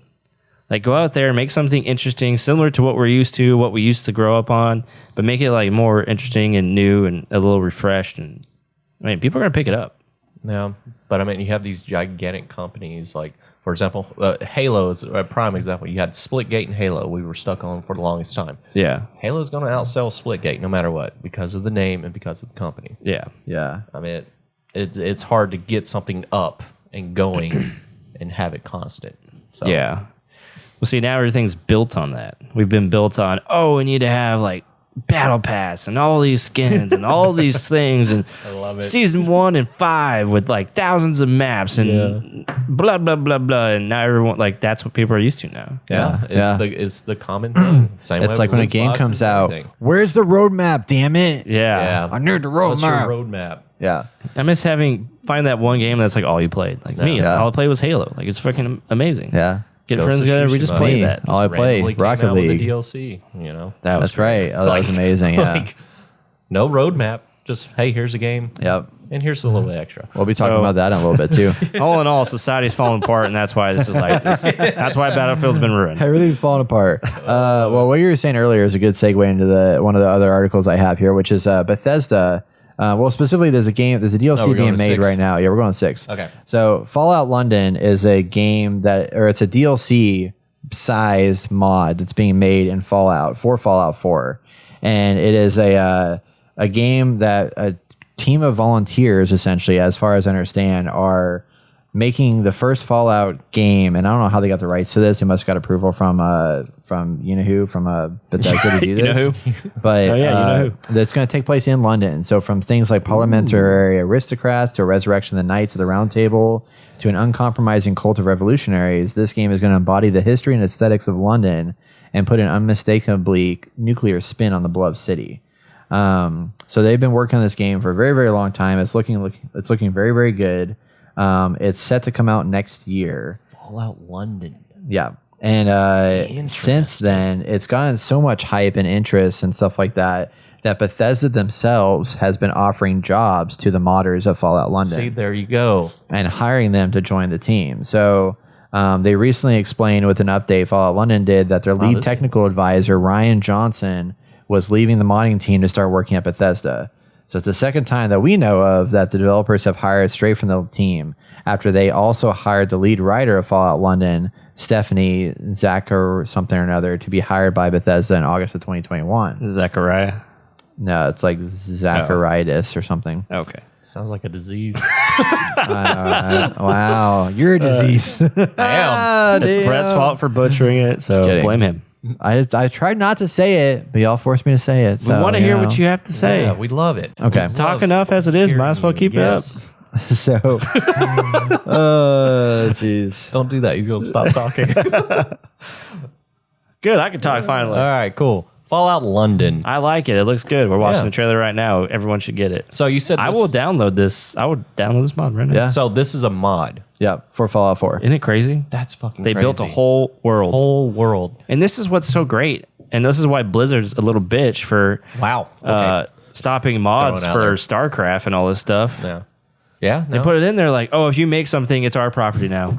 Like, dude, ain't no one gonna make anything now. Yeah. No. No one's gonna make it. And Yep. I don't understand why they don't reach out to these people. You know what I mean? That are actually modding their games and stuff. It's just little improvements. And like I seen with Red Dead Redemption just recently, they came out with a whole mod of regraphicing everything, and it looks fucking stunning. And I'm like, Rockstar, just grab that guy and be like, hey, we're going to remake Red Dead Redemption and put it out there. I guarantee you're going to sell like crazy. And I just, it's something really easy to do. This Yeah. game looks good. I know. I'm gonna have to play it. It's pretty interesting. And it's going to have a full story. And this is a whole new game, right? It's not like is it DLC 476 or is Well, it? no. No, So it's it's a for- whole new mod for Fallout 4. So you must have Fallout 4 to play it. You install this, and it's basically a brand new story. Oh, okay. In a brand new world, brand new assets, a whole nine Gotcha. yards. People but have done this before. Yeah. There's one for the cat people in Skyrim. I forgot what it was called. Cat people. Yeah, it's they call them the Khajiit, and they have like you go to an island that they have, and it's a full Like DLC. storyline about them. Yeah. Oh, yeah. wow. Quests, everything, places to explore, like just like you would see in Skyrim. Obviously, it's not as big as Skyrim. Yeah. Actually, I don't know how big it is, but I played it and I couldn't play too much because my computer at the time sucked, but it looked amazing. Like it's jungle because Skyrim's all Yeah. like Nordic up in the cold tundra and stuff, and this is like in islands, like what do you call it? You got palm trees and shit. It's crabs running around. like tropical. Yeah, tropical. That's Tropical. it. I can't think today because I've been drinking.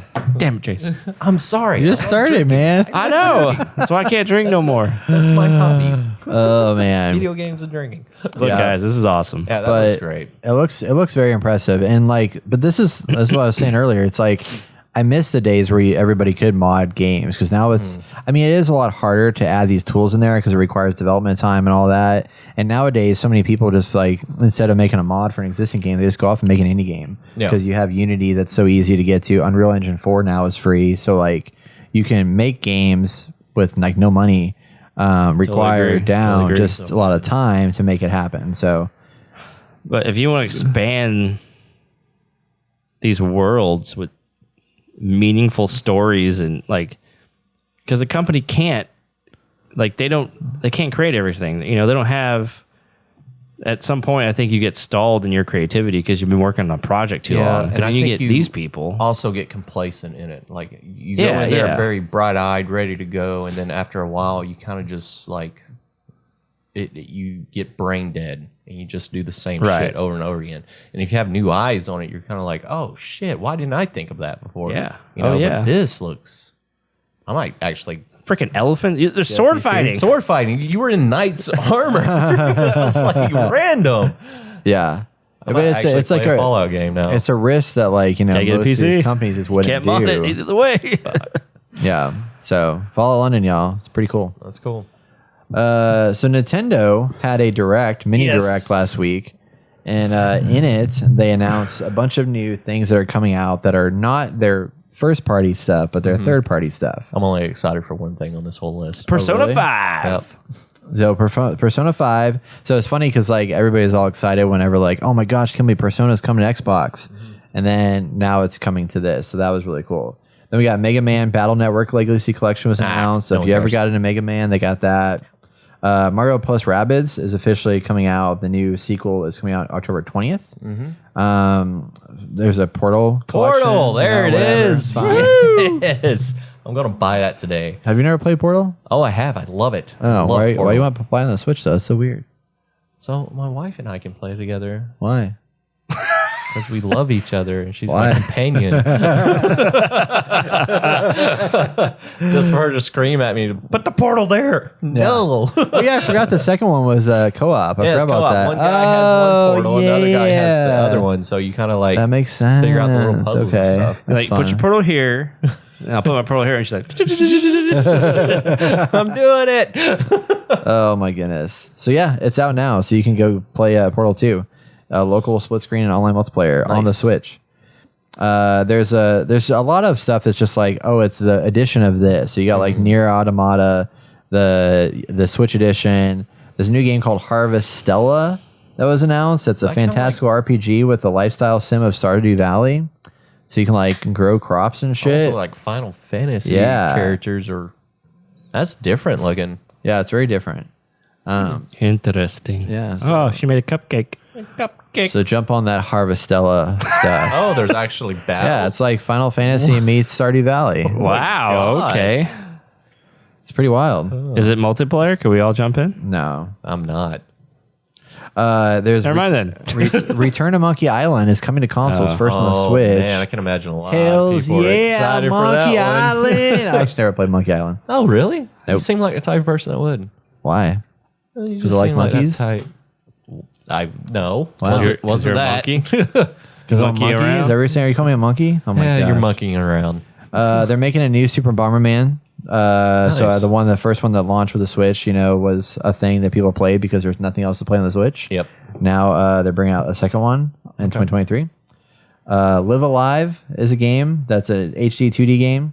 It's a cult classic RPG that's being re-released with better graphics and better looks and stuff like that. Not like the style game, but cool.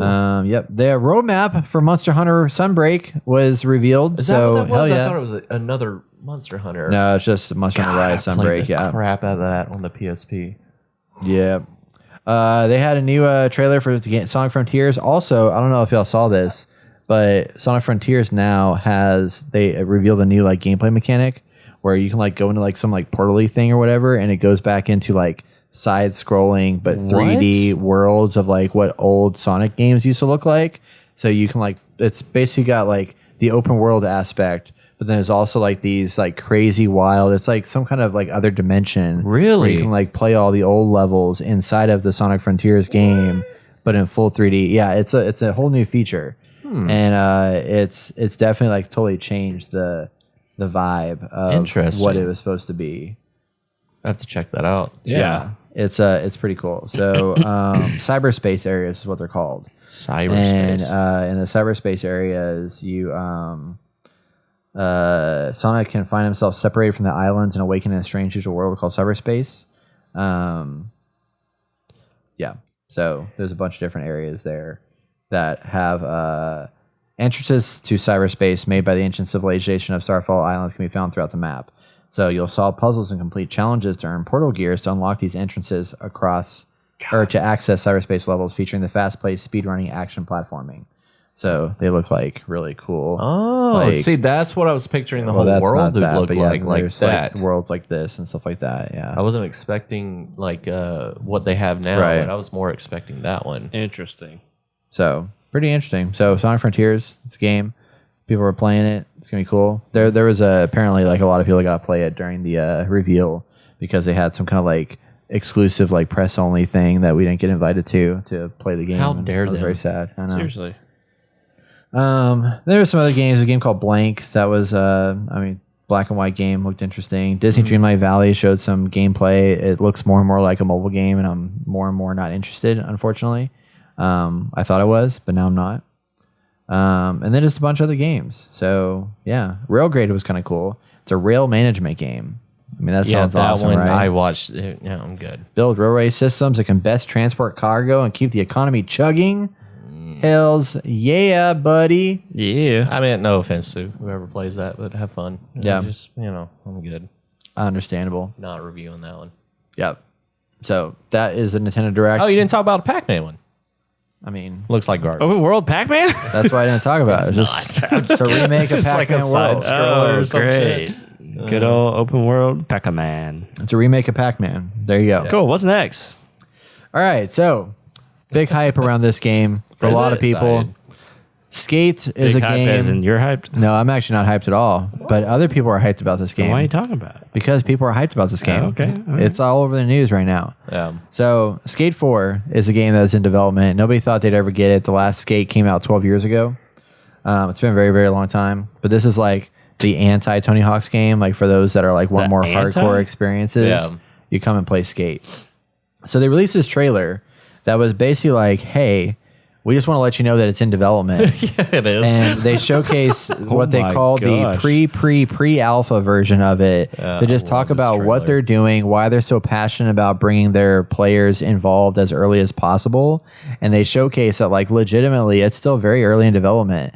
And they're showing like polygonal, like very low poly versions of the game. But eventually at the end of it, they start to add in some like higher fidelity graphics and stuff like that. But ultimately, what I thought was so cool about this was just like, hey, we're actually going to like bring you in the conversation way early and show you a lot of the early workings of what this game looks like as we're developing it. And just give you like, basically just like break through the complexity of, or like the mystery of development and showcase some of actual development of game and where they are and where they're headed and all that stuff with the game. And it's What going to be is an going open on? world game. Yeah, that's too. what I was about to say. It looks like it's open world, and it looks Yeah. very interesting. Yeah, I'm not sure how that aspect will work because sometimes it can be like really cool or really stupid. Like Riders Republic. Yeah. No, Riley, hey. Hey, I love Riders hey, Republic. It's great. I'm having a blast. I'm still playing it. So show your face. But yeah, so they showed a little bit of the bugs, the rigging, all this stuff they're doing, and just letting people know that hey, there's more in store. And they announced that they're doing a playtester system where they're inviting people out to come and playtest the game where it sits now and help make it better. Nice. So it's pretty cool. Sign Might up actually now. Pick up that game. I haven't played like a Tony Hawk or any skating game since Yeah, forever. You might have to wait a while, but yes, Yeah. when it comes out, It looks good. jump on it. So yeah, Skate 4, pretty cool. I'm Yeah. excited. Ugh, So disappointing. speaking of honesty and showing transparency as a developer, Sucker Punch has come out to say that, and this Sucker Punch, for those that don't know, is the developers of Infamous, Sly Cooper, and Ghost of Tsushima. Yeah. Most recently. So they have come out and said that they are actually, as they're approaching their 25th anniversary, they came out and said, I quote, as our games continue to grow in scale and complexity, they require the full attention of our studio. With our focus on our current project, we have no plans to revisit Infamous or Sly Cooper right now, and no other studio is currently working on projects related to those franchises. So disappointing. These characters are very near and dear to our hearts. So while we never say never to reopening those doors down the road, for now there are no Infamous or Sly Cooper games in development. So that other leads games us do to they have? determine, well, that's what I was going to say. It's like now we got to speculate what is next. Ghost of Tsushima. Yeah. Yeah. That is fucking That is it. They're it. making so much money off of that. No, that's it. So that leads must me be to like the a- next question. It's gonna be Ghost of Japan. Ghost of Japan. What do you want it to be? Like Ghost of what? Japan. I wanted to Yeah? be another Infamous game. Oh, you don't want to go another Ghost of Tsushima right now? I do. Oh God, yes. I would love Yeah, another yeah. Ghost of Tsushima. But yeah, I really thought they were going to start working towards another Infamous game. A Sly Cooper I can kind of do without because I kind of died off that after the second one. But yeah, another Infamous game will be pretty good right now. Second Son wasn't too bad, but I kind of wanted to continue the story of Cole because I love Infamous. It's so good. I don't know if you guys played it. I did, Yeah. but only Second Son. So Oh, you didn't play one or two? Second I Son didn't was play great. the best one, I Oh, guess. number one just threw you on a mind twist because the main villain was you from the future. Whoa, Oh, spoilers. Yeah, I know, right? And you're just like, what the fuck? And then the second one just got even better. It's just it's so good. Second Son was Yeah. pretty good. Second Son was good, but I was hoping they would continue the story with Cole. But I'm very shocked they're not continuing anything with Infamous at the moment. Yeah. But I'm assuming their main focus is probably Ghost of Tsushima. Yeah. And that is it. So that leads me to Ghost of Tsushima 2. What would you like to see from that? Just a continuation of the story expanded and stuff like that? Or is there anything you would change or remove? Yeah, I want it to be way more cinematic. Those parts where they're just like faraway camera of two people talking with like not much going on. Like that just kind of sucked. Not gonna lie. They didn't. You want it to be more like Horizon Forbidden West? Yeah. No. Yeah. Not that much talking. No, not talking. That's the Just cinematic wise. No, There was cuts. Okay. I would like them to continue the story, and I would like them to, because now, Jin is a enemy Spoiler of the warning. state, of the country now. Yeah, so yeah, the yeah, shoguns yeah. are after him and all that jazz, and he's a vigilante basically. And I kind of want to see how that progresses and see how that goes. But Maybe have a stealth version of Ghost of Tsushima. They already got one. Just kidding. I I know. want to punch you. I was trying to make a joke, okay? It didn't God, work. I want to play What? Ghost of Tsushima now. What if they did a Western? I know. Like instead I of know. Ghost of Tsushima, I just do it at Western. Like Do a doing a Western? Western now of some sort. Yeah? I mean, it'd probably be similar to Red Dead, but like more in the vein of Ghost of Tsushima. Yeah. Well, Ghost of Tsushima pulled a lot of their stuff from Red Dead. There you go. Oh, they could. Because I could see a Western. Red Dead is not like the best, and they seem to not really be supporting it as much from what people are saying. Well, not Especially online. Not online. Yeah, not Yeah. online at all. I would like to see if they do a Ghost of Tsushima, I would like to see more of them diving into the multiplayer stuff, because I would like to see like an actual campaign where you can jump in like a story bit with another guy. With more than two people. No, just two people. You know, I think, really? I think that one just deserves two people. I don't know. I would love to have 4 people. 4 people, 4 Jins running around. Not Or maybe they go into that. Like- what was the world we were in for the Legends? Oh, the nightmare, Yeah. the nightmare stuff. Like, what if they did more like focus on that? mythical Yeah. stuff. I can see that. That A could be, mythical story would be pretty cool. or to, maybe really have like leverage further. two separate games. Just Ghost of Tsushima, single player campaign, and then The Ghost Legends. of Nightmares, Legends, or whatever, and have that a whole separate campaign along with like a PvP and a. Ooh, and that'd be random- sweet. That would be cool. 2 campaigns. Yeah, that would be cool. It would be. I don't know. I'm concerned about having them do too much of the multiplayer, because I feel like this was such a nice balance of like they had just enough multiplayer where like that game itself was so good that I'm worried if they like put more and more time and effort into the multiplayer that like the game itself is going to suffer. But I also liked how they like delayed it. they could so do- That's maybe what they'll I do think the they same thing this time Yeah, just around. wait off. It's just I mean, like, it could be like yeah. Tiny Tina's where you have like the campaign and then you just use some of the levels from the campaign have an end to be game. in the PvP. Yeah. Man, I don't know. Or not PvP, that game multiplayer. was just alone itself was perfect. Besides what you were saying, I got that feel from it every once in a while, where it's like the camera's all the way out here and they're just sitting there. I mean, that's They're like old gaming storytelling, and like Grand Theft Auto stuff. that's the only thing they can really fix on that part. But for like gameplay or improvements, I don't know what else they can do. Yeah, because the story was good. The combat was really good.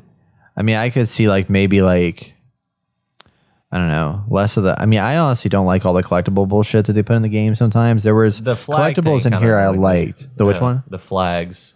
Yeah, collectibles. the flags weren't. I mean, I like doing the. I like the ones that give you gameplay buffs. Like I like doing the where you Mm-hmm. Shrines and stuff. the shrines, doing the fox hunt things. I think there was a few too many foxes, but I like doing those. I like doing the little like meditation pools or whatever. Mm-hmm. The haikus, like all that stuff, gave you like gameplay buffy Oh. improvements and stuff, like more resolve and more health. That was nice. So I know what they can do actually. Oh yeah. Is your decisions actually affect the story? Yes, That's what they need yes. to do. Yes. Because I remember they said Multiple endings that Multiple were, endings. 'Cause I yeah. replayed that game 5 times. I think if they actually Dynamic, yeah. did something where it actually has an impact, like a major impact.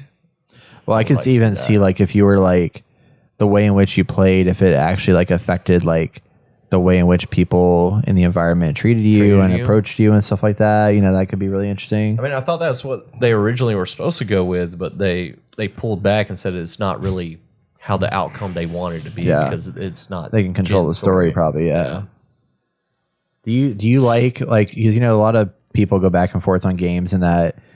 Should you be a faceless character where you create your character, or are you a character that's pre-made? That's like that their story is kind of decided. Like, do you feel this game would benefit from having a character that you create, or do you like having it where it's like you are playing as Jin, a character that Yeah, they I made? want to play Jin. Yeah, I want to play Jin. Yeah, I agree I'm in the with same you. way. Yeah. That or make another character that's very interesting like that, but it'd be Yeah. kind of hard. I'm excited for the movie. Yeah, me too. Yeah. So maybe Gonna be that's great. what they're. Spoilers, we know how it ends. Yeah. But so anyway, I definitely feel like Ghost of Tsushima 2 is what's next in the lineup.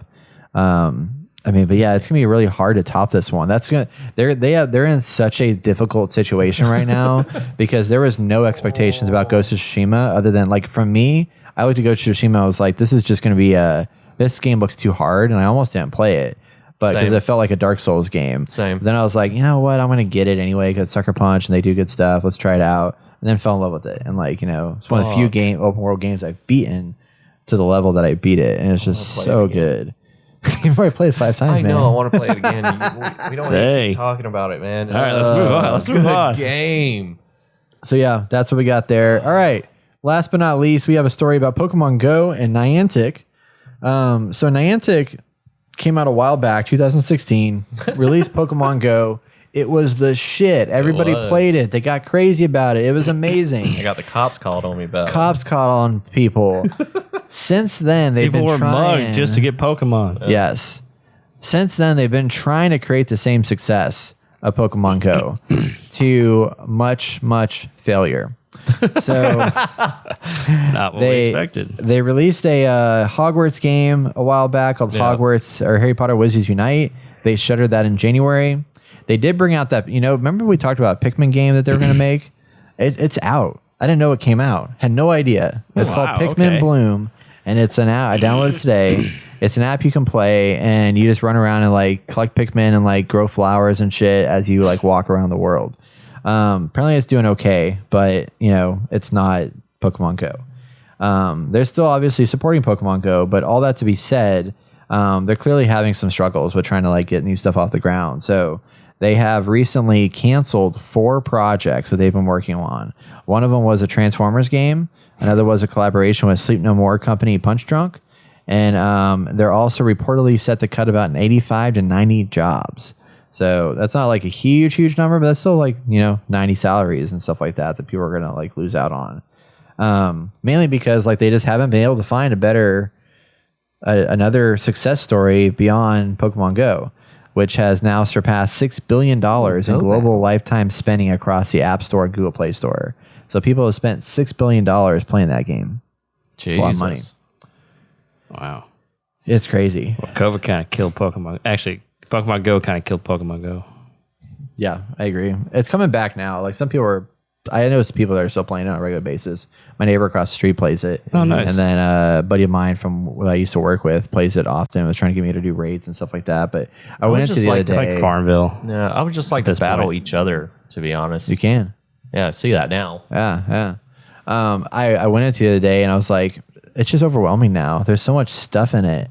Like it's like with every game, it's like they eventually just get to the point where it's just like it's so complicated with like the different raids and the different like gym battles and like all the different characters you can unlock. There's there's well over 600 characters in this game My now. wife and I had a gym located right next to our house, so we would constantly just have that gym taken over.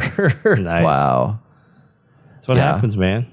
I remember driving, hitting all the Pokestops as I'm Oh driving. God. So dangerous. They Yeah, I used to live with Brett, and when I get home from work, I'd go downtown Fort Worth and just ride his bike. Ride his bike. Get a bunch of Pokemon.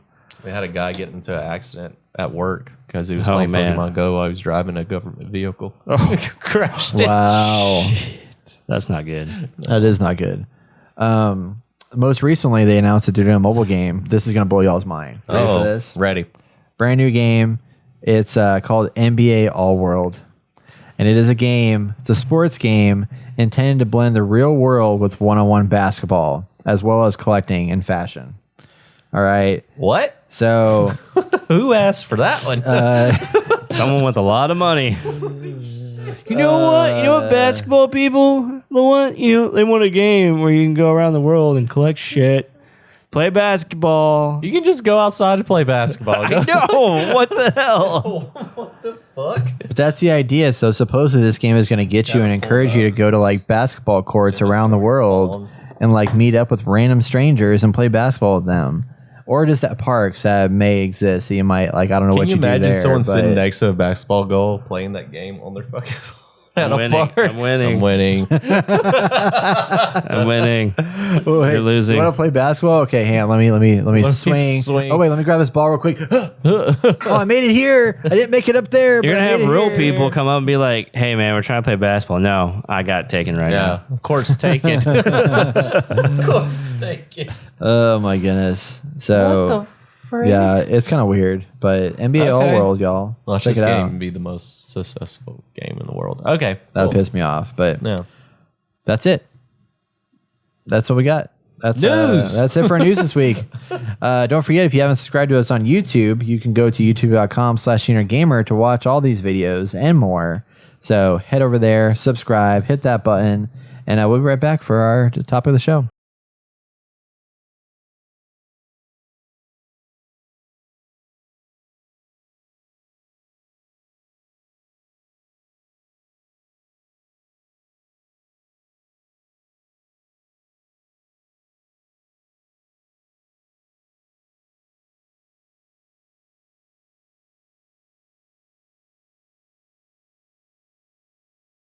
It is time for our topic of the show. This week we are talking about the digital versus retail games dilemma in 2022. This is actually a submission from one of the fans that listens to us on our podcast. I was doing a Twitch stream last week with some friends. Y'all had already logged off. I'm sorry. Were Unfortunately. you playing on the? You weren't in this one when we were doing the chat. You'd already left Oh, you telling me about with later? Yeah. You had logged off. Yeah, you had to logged go. off. I logged off. And I was in there with Scott and OG Austin, the original G. I thought you Not told- this okay, one. okay. Yeah, no, it was a different time. Yeah. And then this guy came in. His name's Christoph. He was in there chatting with us and stuff like that. And he's a fan, listens to us. So shout out to Christoph, you know, Yeah, from Hey, Christoph. way from Thanks. across over in Europe and stuff Thanks like for that. Super listening to cool us. for, Yeah. for chatting and stuff. Glad you enjoyed my review of Ghost of Tsushima. Yes. Yeah, you liked Appreciate his that. review. Yeah. That's very cool. Yeah. And we turned them on to it, so I know. everybody wins. Everybody wins! Yay! So he asked the question that he said would be good for the podcast, and that is, I quote, "What do you think of the new digital era where games are almost all digital? There's money to be saved having a disc version because of the frequent in-store sales.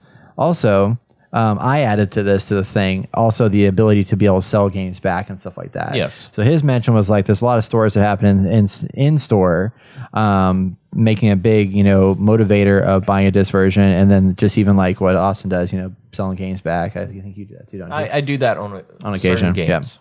So that's basically the general question that he asked. And we've had this conversation before, but I think it's interesting to just kind of revisit it, especially now that there are even more opportunities for digital downloads. PlayStation now has their own Xbox Game Pass equivalent, making for more opportunities to get digital games.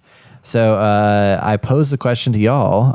What are your thoughts on this now? Have you seen yourself shift your mindset about buying retail versus buying digital in the last, year or two, with all the new abilities, the sales that do happen in the PlayStation Store, the sales that happen on Steam, all that stuff? Do you find yourself buying less retail games or still buying as many retail games? And why are you buying those games? And has those things changed in any way in the last couple of years? I'm buying more digital because, one, it's easier. Two, I got to review these games. So it's like, do I want to wait till the next day or the day after release? Because I'm probably working the day it actually releases, to go and pick up a game. Or do I just want to download it? Like I did with Aloy. Oh, Horizon Forbidden West. So Horizon you bought Forbidden that digitally? Yes, I Oh, did. so you're stuck with it. Yeah, I'm stuck with it. Yeah. I know. I bought that because I was like, I'm going to review it. I want to play it today because I have to work tomorw. So I might as well just I get thought it you were gonna love it digitally. too, Yeah, I so- thought I was going to love it. And I was like, I might as well own it. And then, no. No. Did not like it.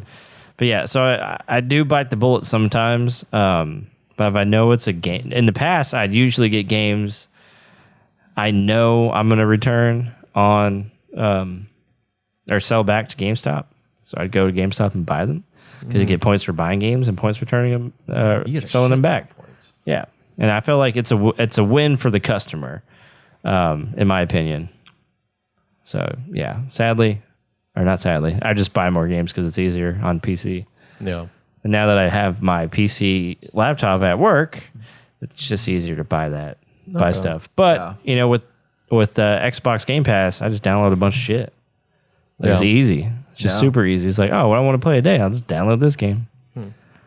Well, for me, for being just a console player on the PS5, the memory is shitty on the PS5. So I actually went out and bought another terabyte to install into my PS5. But what I would normally do, like you guys recommend games, right?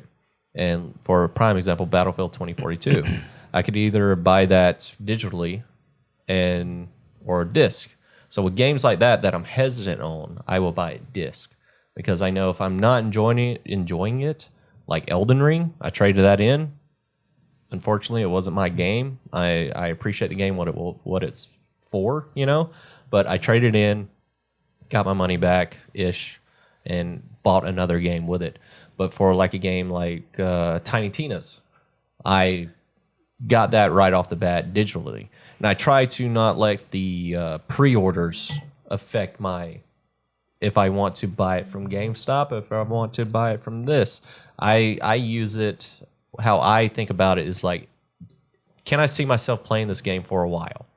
And I want to revisit it. Because a lot of games I love to revisit it, like Red Dead Redemption 2. I just downloaded that again today, well, like 2 days ago, because I'm like, finally bit the bullet, and I'm like, I want to replay this game. But that one you bought on disc, right? I did. Okay, yeah. I did buy that one on disc. So do you remember why you bought that on disc? Or is it a special like collector's edition or something? It wasn't a special collector's edition. This was before the time of like where this was a big dilemma type thing. And I already heard that the game was like a big install. Yeah. And I went ahead and pre-ordered it. It's like certain games that I pre-order that I know I'm going to enjoy. But now since I have the PS5 and everything's going to digital, because now we're at a new age, I am debating about if this game if I get it digitally, I know I'm going to play it no matter what. That's what determines me. Even with the Evil Dead, even though that was one of my top 3 most anticipated games for this year, I still bought that on the disc because I'm like, I'm not 100% sure on it. But if I'm 100% sure on it, yes, I would buy it digitally so I can keep it forever. But for the games that like Lego Star Wars, fucking Evil Dead, of course, Elden Ring, I will buy those on disc because I'm hesitant on, especially on games that are like brand new and just now coming out and there's no sequel to it or anything like that. For example, God of War Ragnarok is coming out. I'm probably going to buy that digitally because that's a game I know I'm going to revisit and play again and I'm going to enjoy. So that's where I balance the line in if I want to buy digitally or disc. Because I know if it's bad, it's not stuck in my library and I can't sell it back. Yeah. So that's how I kind of stand on that. And I try my best to not let the pre-orders drive me in to get it, or, oh, you can play it a day before, like with the Battlefield I've thing. done that a few times. Yeah. So like with the Battlefield thing, you guys were already playing it because you guys pre-ordered digitally, and I was just like, fuck, I want to play it. Or had the pass. Or had the pass, that's why I got the course. pass. But unfortunately, PlayStation doesn't have a legitimate, and that's why I made that comment. They don't have a legitimate reason to buy that pass, to buy their PlayStation Plus fucking tier thing is useless to me. But you can get Stray. Like Division 2? Day one. And once again, Stray is a game that I'm going to buy disc because I'm not 100% on that game. You could also get it on digitally. It's probably going to be do the short, pass, and you it'll be probably just free. sell it back. Yeah, and I You probably won't can pay sell the it back. extra for it. Yeah. And you save money, and it'll be great. Yeah. I'm just I trying had to the sell pre-orders it. get PlayStation, me. You're trying to sell me on it. But no, it has to be a game that, like, no shit, I know deep down in my gut, like, yeah, I'm going to play this game. Yeah. And if it's not, then if I'm hesitant on it, I'm buying it disc. Because if I'm playing it for a little bit and I know I'm not going to like it, trading it back in and done for it. Yeah. Interesting. Yeah. Cool. Well, when I got Division 2, it was like play 3 days early, and I was like, oh yeah, I'm gonna get it, but you got to get like the Ultimate Edition. I was like, I bought it for $100. Oh no! Yeah, but I like that game. I You got pretty into it. I played a crap ton of that game.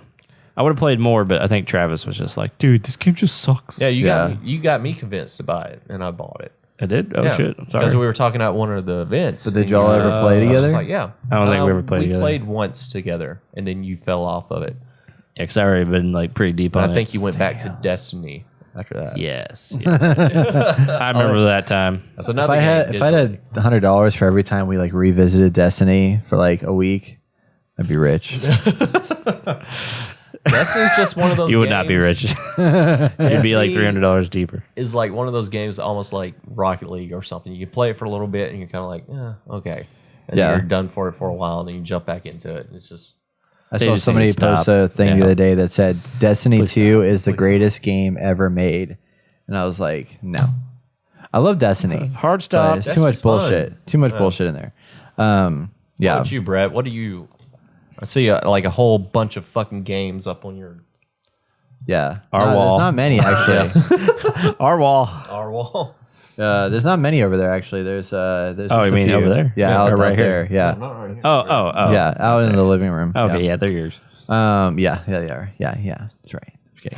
I only have one row for them up there, but I definitely am getting much more into the digital space because, I mean, I just don't like going out to find them at the stores anymore. If I want to buy like a full version copy, to spend like $60 on the game and have to change the disc out drives me nuts. Like, I don't want to do that. And like the other day, I was playing. We reinstalled Ghost Recon Breakpoint to play for a little bit. I reinstalled it, and I was like, "Ah, damn it! I gotta go grab the disc off the shelf. I gotta stick it in there and do the thing." And after we were done, I was like, "I'm not gonna go back to play this game." So I uninstalled it, and then when I was in there uninstalling it, the next day I turned on my console. I never took the disc out. I turned on the console, and it's starting to freaking install Breakpoint again. I'm like, "Don't do that! I already told you I don't want it." So the fact that the disc is always in, it's always trying to make sure it's installed. So, but I don't like the fact that like even when you put the disc in, it doesn't save any time because you still have to just like download all the so content stupid. to the device. So Yeah. it's like it doesn't save on space. It just does give you the ability to sell it back. But like with GameStop not knowing the future of them as much, I don't know if I like. I mean, there's a benefit of buying retail and playing a game. If you can play that game within the first month of it dropping and then resell it, there's value there. Yes. I'm not the kind of person that's able to do that. You know, it's going to take me 2, 3, 4, or 5 months before I can beat a game. But there's always GameStop. going to be, no matter if GameStop goes away, there's always going to be that opportunity to sell it back. To No where? matter what. eBay. eBay, Do Facebook. That's what I know, it but used that's to what- be. there's so much going work, though, to do that, Another though. fucking company that opens up Yeah. that does that shit as soon as GameStop ends. Well, movie Yeah. trading company does that. yeah, But it's so much more complicated to do that, and you don't have guaranteed like resale values back. Like You will never GameStop, have- like yeah. GameStop is pretty good at like no matter whether that game's popular or not, there's gonna be some value. Well, not some value, but they have a system in place where you can like easily check to see the value of it. Yep. Whereas like most of these other places, you have to give them a call or you got to go in the store or whatever, and it's like it may be different depending on just the day you go in, and there's a bit more Barnes- consistency. I feel like with GameStop. So another Half thing, Price does games too. speaking Yeah. about disc stuff, I just recently found out that if you leave your disc in your PlayStation, the laser will actually burn into the disc and make the game unplayable. What? And the reason why I know this is because it happened with my Assassin's Creed Valhalla disc. What? And I confirmed this with the GameStop employee because now they have to check the PS5 disc whenever we return them. What?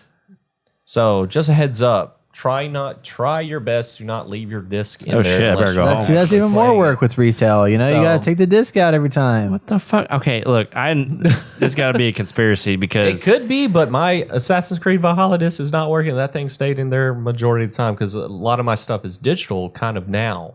Not a lot, but majority of the games I played, like Tiny Tina's, is digital. Sifu is digital, and those were the only like couple of games I was playing at the time, and I never took out Assassin's Creed Valhalla. And the disc is unreadable, and I'm like, what the fuck is going on? Because I wanted to play because that new DLC came out. I was just like, I don't know what's going on, and I haven't like tested it again. I actually gave it to one of my friends to play, and I don't think he started playing it to see if it worked because that was my main reason why I gave it to him. Like, hey, see if it works. But You're yeah. gonna fuck up his PlayStation now. Is what Well, you're it's doing? not gonna fuck up its PlayStation. The disc is bad. Kaboom! So Yeah. just a warning: just take your disc out when you're done playing it. It takes like 2 seconds, Brett. I know. I'm just saying it's a silly reason, but it like is a legit reason for me to like just buy the digital It's copies. silly. It's not a reason. It's still a reason. It still counts. Okay, Yeah. it's a reason. Yeah. Reasons but- don't have to be good. It's got to be They a just have to be conspiracy here, reasons, yeah. guys. I'm telling you, because all the companies want it to be digital, and they want to be in control of that property, and they don't want you selling your Yeah, game it to saves somebody money. else. Yeah, it saves money 'Cause they're on losing them. out on money. Yeah. They are. They don't get that second party market or But whatever. that it's comes slowly through. going away. Like it literally slowly going away. I don't know. To me, if you're hesitant on a game, I think you should buy a disc, no matter what. Yeah.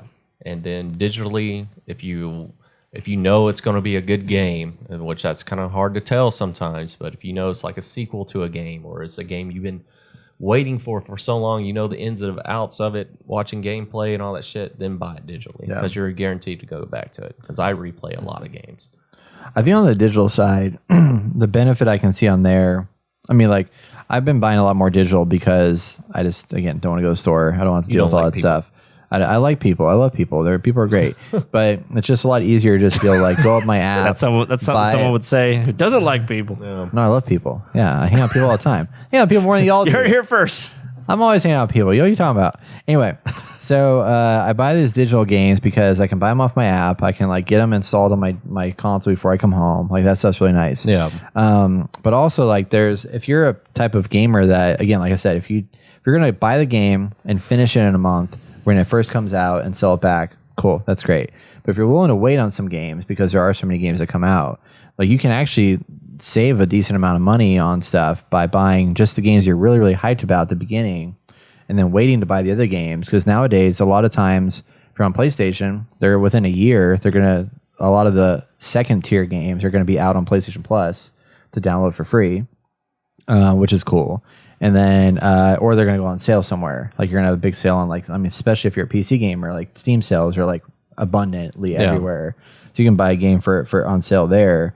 Like for example, like PlayStation this month, we're going to talk about is going to have Crash Bandicoot 4, It's About Time, and The Dark Pictures Man of Medan for free to play. And those just came out like a couple years ago, like within the last 2 years. So like if you're willing to wait, like you can like not pay for these games also, which is kind of cool. But it just depends on like, do you want these games day one and be part of the conversation, which is very important? Then I think retail is still a viable option, but I'm definitely getting more in the line of just like, and we have more revenue now we can spend, more money we can spend than we did when we were kids. Not now. Gas prices are out the ass. I mean, it doesn't bother me because Yeah, when I fill up a car, I could have bought a video game. God dang it!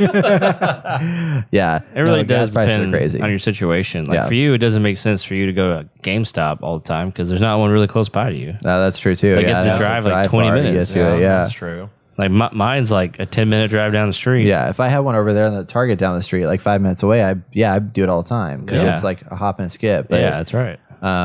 yeah, the closest one I have, I think it's like 15, almost 20 minutes away. But it's, but then you also got to hope that they have that one in stock. I mean, you can call them ahead of time. Oh, but that's another issue I ran into. When I went to go pick up Sniper Elite 5, they didn't have it. yeah, And I was just like, well, okay then. He's like, you can go all the way to this GameStop and get it. It's like, kind of don't want to do that because I was trading in games already. Yeah. And I was just like, well, let me trade in these games. Can I get a PlayStation card for that amount? And it's like, oh, hell yeah, we can do that. And I did it that way, and I bought that one digitally. Yeah. I don't regret buying that one because that's a game I'm most definitely going to replay again. But yeah, there's instance like that where I'm kind of like, well, fuck, I really want to play this game now. I've done that before with Nintendo. Yeah, it's kind of a fucking pain. I'm also really Yeah. upset with GameStop right now because I renew my GameStop Pro subscription or whatever. Yeah. And the only reason I use it is for the Game Inform magazine. And then don't they ever get it. I don't get it recently anymore. Well, that's the thing that's all been pissing me digital, off right? is that I switched to digital and then Oh, it the sucks, digital app wasn't digital. working. Yeah, it so I sucks. switched back to print, called them up, switched to print, and I haven't gotten the last 3 copies. I paid for that shit. Where's my freaking magazine? I was upset. Dude, I love bitching at GameStop employees. If you I'm want about to send to. me down there, I'll fucking do it. I I'm think about that's to. the main reason why I go into GameStop. I get in so many arguments with GameStop employees. That's about so mean. Batman. Those are love gamers. this. Those I could be our love future this. listeners, man. You don't want to do that. I don't give a fuck. Oh my goodness. What, 1 or 2 listeners? I'm sorry. We value your opinion and You your, work at we do, GameStop. we We love do, you. Okay, we do. it's fine. You put up with a lot of bullshit like Jason. I you do value- for some odd reason. if you value our content and you want Jason to run down there, Oh, we can stream that shit. we can stream that. And if you pay us some money, he'll dress up in your favorite cosplay. Oh yeah, that's and true, run too. down there and run down there And yell at you. and yell at you. if that's what you want. We can get into an argument Oh, about my Batman all you goodness. want. Oh my God, that's I will right. win. Dude is bitter about that. I am very bitter about it. Oh my goodness. He was a dick. He was a dick, call me out on it, and then he didn't look at the source material, and then he still called me out on it. I was like, dude, you didn't. You know what? I don't care. I mean, they should know the customer's always right. I mean, There that's you go. the thing. That's right. Customer's always right. Fire yeah. his ass. Yeah. No matter how dumb it sounds, just be like, okay, yeah. Yeah, you know exactly what you're talking about, Jason. You idiot. Hey, idiot. I give props to those employees because the one near my GameStop, like I went there to get the last Pokemon game. Yeah. Which one was it? It wasn't the. Okay, I was there to get one Pokemon game, and there was a guy just chilling there, and it's like we don't release these until this certain time. And I was like, okay, I'll just go Target, come back, and this guy was chilling there, and I got my game, and I was leaving. I was like, I thought and that guy who was waiting there the whole time left. He's like, I was like, isn't that guy? I thought he was gonna get Pokemon. He's like, oh no, he just comes in like every Tuesday and just stands around for like a few hours and talks to me. Yeah. And I was like, that That's a kind true of sucks because if that was me, I'd be like, dude, I want you to do your business and get out of here. Well, GameStop is trying to do No that offense. more, where they have it more Have a as community. a community thing, Yeah, yeah, which I yeah. think they will really Yeah, thrive. we on talked something like about that on Yeah. the podcast a while back, and like I haven't seen much of that actually happen No. anywhere. There's Well, after one, COVID. Yeah, there's one out in the can. South Lake, a GameStop that's actually a decent size compared to how GameStops are. Yeah, they're really small. small and shit. This one's actually big and huge and has a bunch of stuff That's in there. awesome. And I'm like, they could easily set up couches for demos and all that stuff and have an actual community.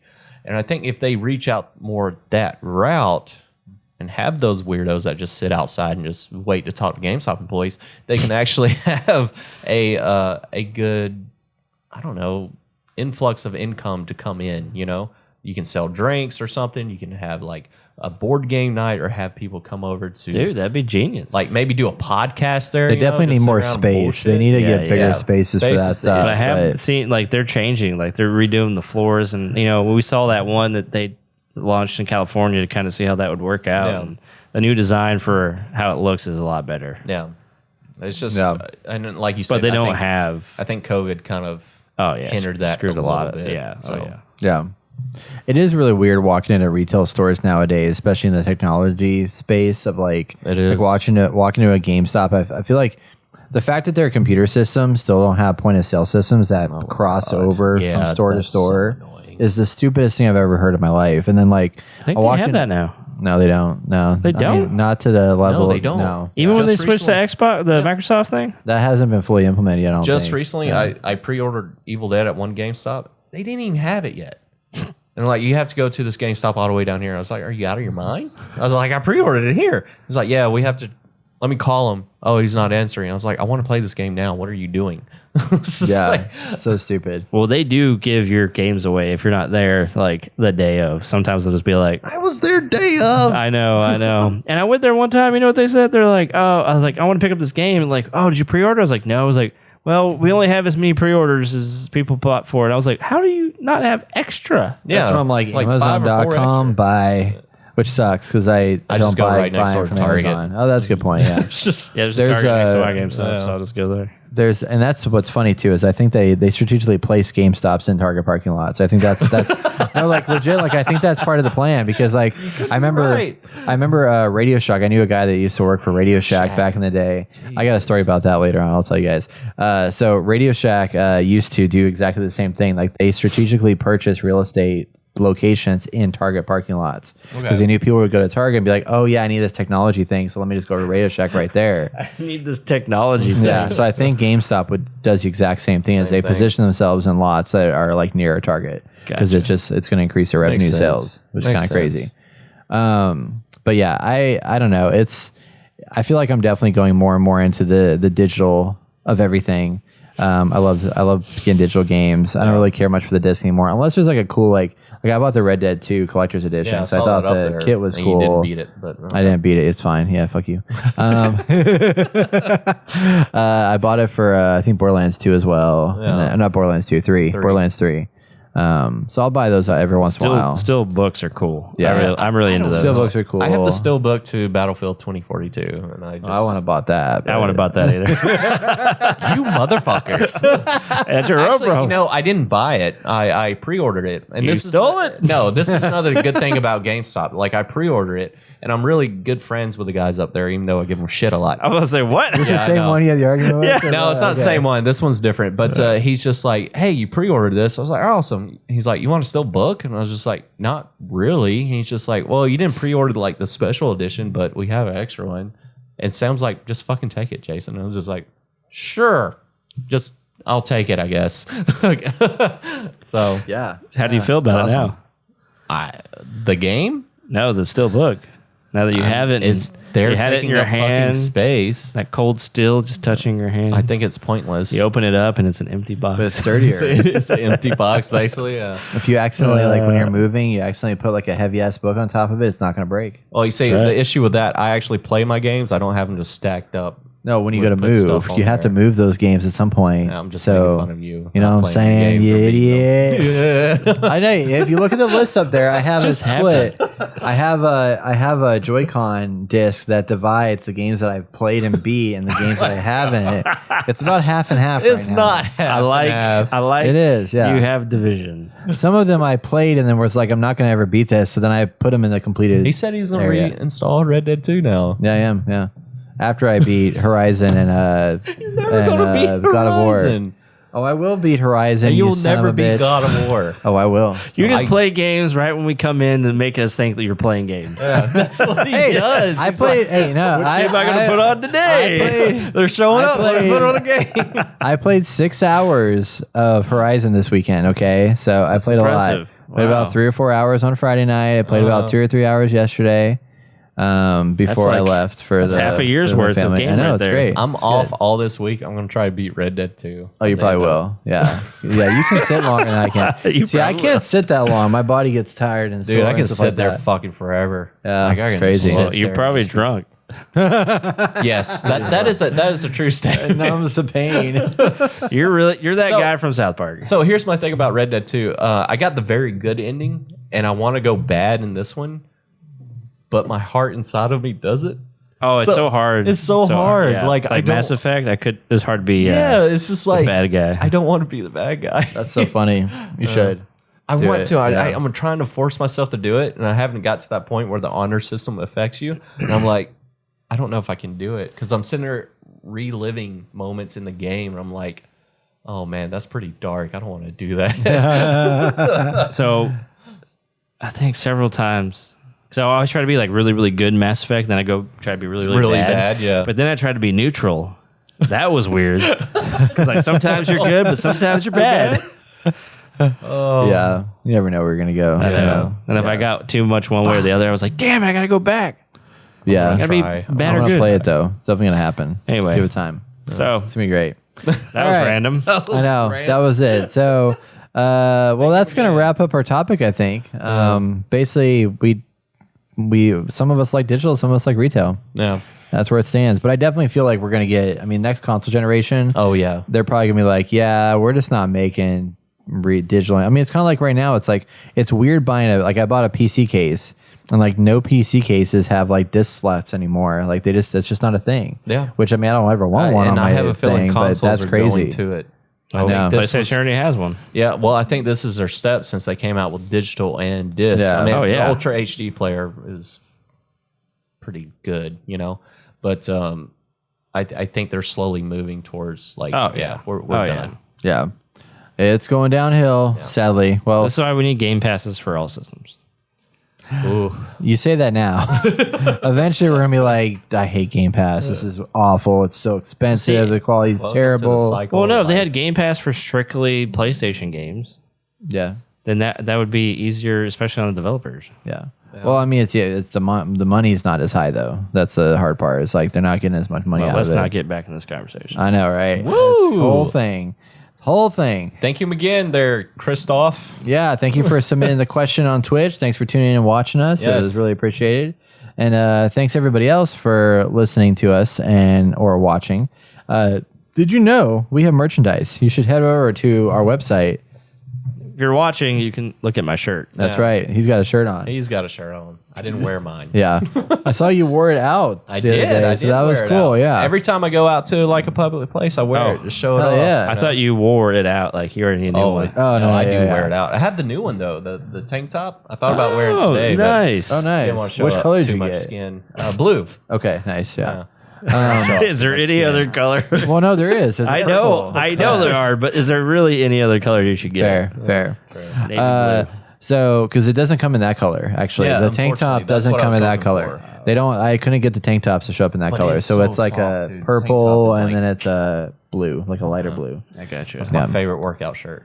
So head over to our website, theinnergamer.net, click on the shop to buy some gear and rep your favorite podcasts with these guys and this guy and all the guys. We'll be right back with our upcoming girls. video game releases and girls. Yeah, shout out to the girls. We don't discriminate.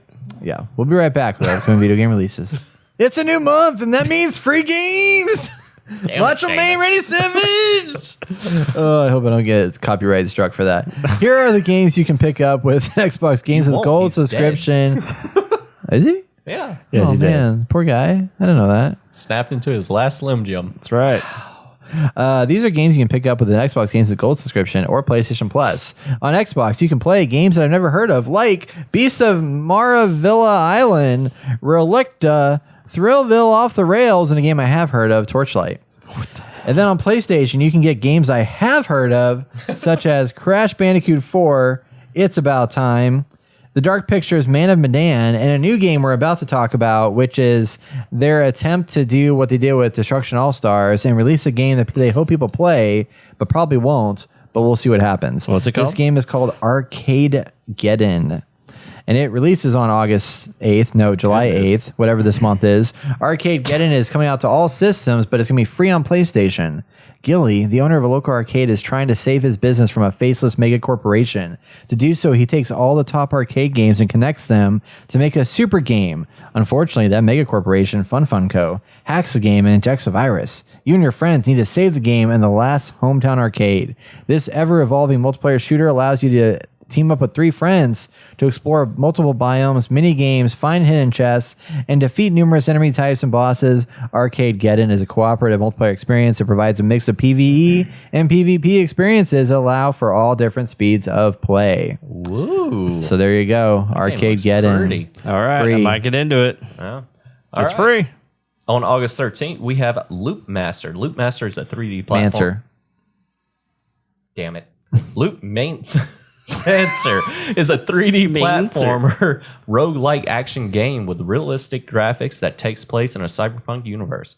Players play as a detective who comes back to life after an unexpected death and battle in this lifelike and futuristic city of the East. Sorry, I don't know what happened there. Whenever I said Loop Master and then you said Loop Mancer, only thing that was going through my head was Looper, and then I was reading it, and I was just like, "This is like Looper," because he dies and comes. Well, not dies, but it's like futuristic Yeah. and like, yeah, that threw me off. That threw me for a loop. So is it roguelite or roguelike? Roguelike. Roguelite. I hear the same thing. Roguelike. Roguelike is a roguelike game, but Roguelite. roguelite is a light version of roguelike elements. So it's roguelike. It's roguelite. Like It's like rogue, it's like Rogue. just lighter. Oh man. All right. Coming on the 14th, we have Escape Academy coming to all systems. Welcome to Escape Academy. Train to become the ultimate escapist. Solve puzzles, hack servers, meet the faculty, brew the perfect cup of tea. It should be coffee. Escape rooms in single player or co-op with a friend, local or online. That's all they have. So this is a game that was Interesting. revealed during like the E3 era or whatever, and it Yeah. was available to play for free on Steam. And I've been hearing lots of reviews about it, and people are like, "This game is freaking good." So I kind of want to play it. It's basically escape rooms, but in video game form. Video game So, format. I like how you said E3 era. Yep. It's over. Yep. Well, I mean, like the E3 like last month, like that time I see. frame. I got you, Which I is got you. like we still think of it as E3, but it's not E3, so Right. it's just like a weird era of thing. I don't know. dead. You did. Anyway, As Dusk Falls is coming out on the 19th. This is a game that everybody has seen a lot of. They don't remember it until they see the gameplay, and they're like, "Oh yeah, this is that like comic booky, like stop motion, like animated something or another." It's coming out on Xbox and PC. Explore the entangled lives of two families across 30 years in an original interactive drama from Interior/Night. Starting in 1998 with a robbery gone wrong, the characters' lives depend on the choices you make. Every family has secrets. Every secret has a price. Also on the 19th, we have Stray, a lost, alone, and separated from a family. A stray cat must untangle an ancient mystery to escape a long-forgotten city. Stray is a third-person cat adventure. I love this game. A game amidst the detailed neon light alleys and decaying cyber city. In the Sorry. Monkey I almost environments. said monkey. In this murky environments of its speedy underbelly. CD. Speedy. I thought it said speedy. I can't read worth a shit because I need glasses. Roam surroundings, high and low, defend against unforeseen threats, and solve the mysteries of the unwelcome place inhabited by curious drones and dangerous creatures. Droids. What did I say? Drones. Drones. I said drones. It's droids. Oh, droids. Droids. I heard droids, but maybe you I said really drones. think I need glasses. It's I'm not gonna lie. fine. It's fine. That game's coming out on PC, PS5, and PS4. I'm so excited for that game, as you can tell. Excitement's palpable. Oh, man. That's going to wrap up our show this week. Be sure and check us out in 2 weeks for more from your favorite video game podcasts. If you like what you hear, you can leave us a review on Apple Podcasts or Spotify because it helps us get exposure more and more. So leave those reviews, everybody, if you haven't done so Expose. already. Yeah, expose yourself online. Don't do that. Don't forget to join us on twitch.tv/TheInnerGamerCast every Wednesday at 7 p.m. Central Time. You can also join us in on the conversation on our Discord channel. Check out the show notes for the link. If you want to support our show, you can donate to our website at theinnergamer.net. All donations go towards making the podcast, videos, and streams even better. And as always, if you cannot contribute monetarily, please take time to share this episode with a friend, family member, or loved one. The more eyes we get in front of our content, the faster we grow, and it helps more than you know. So thank you for continued support. I'm Austin Morales. I'm Bradenowski. And I'm Jason Hobbs. And you've been listening to the Inner Gamer Podcast. Catch you guys next time. Podcast out.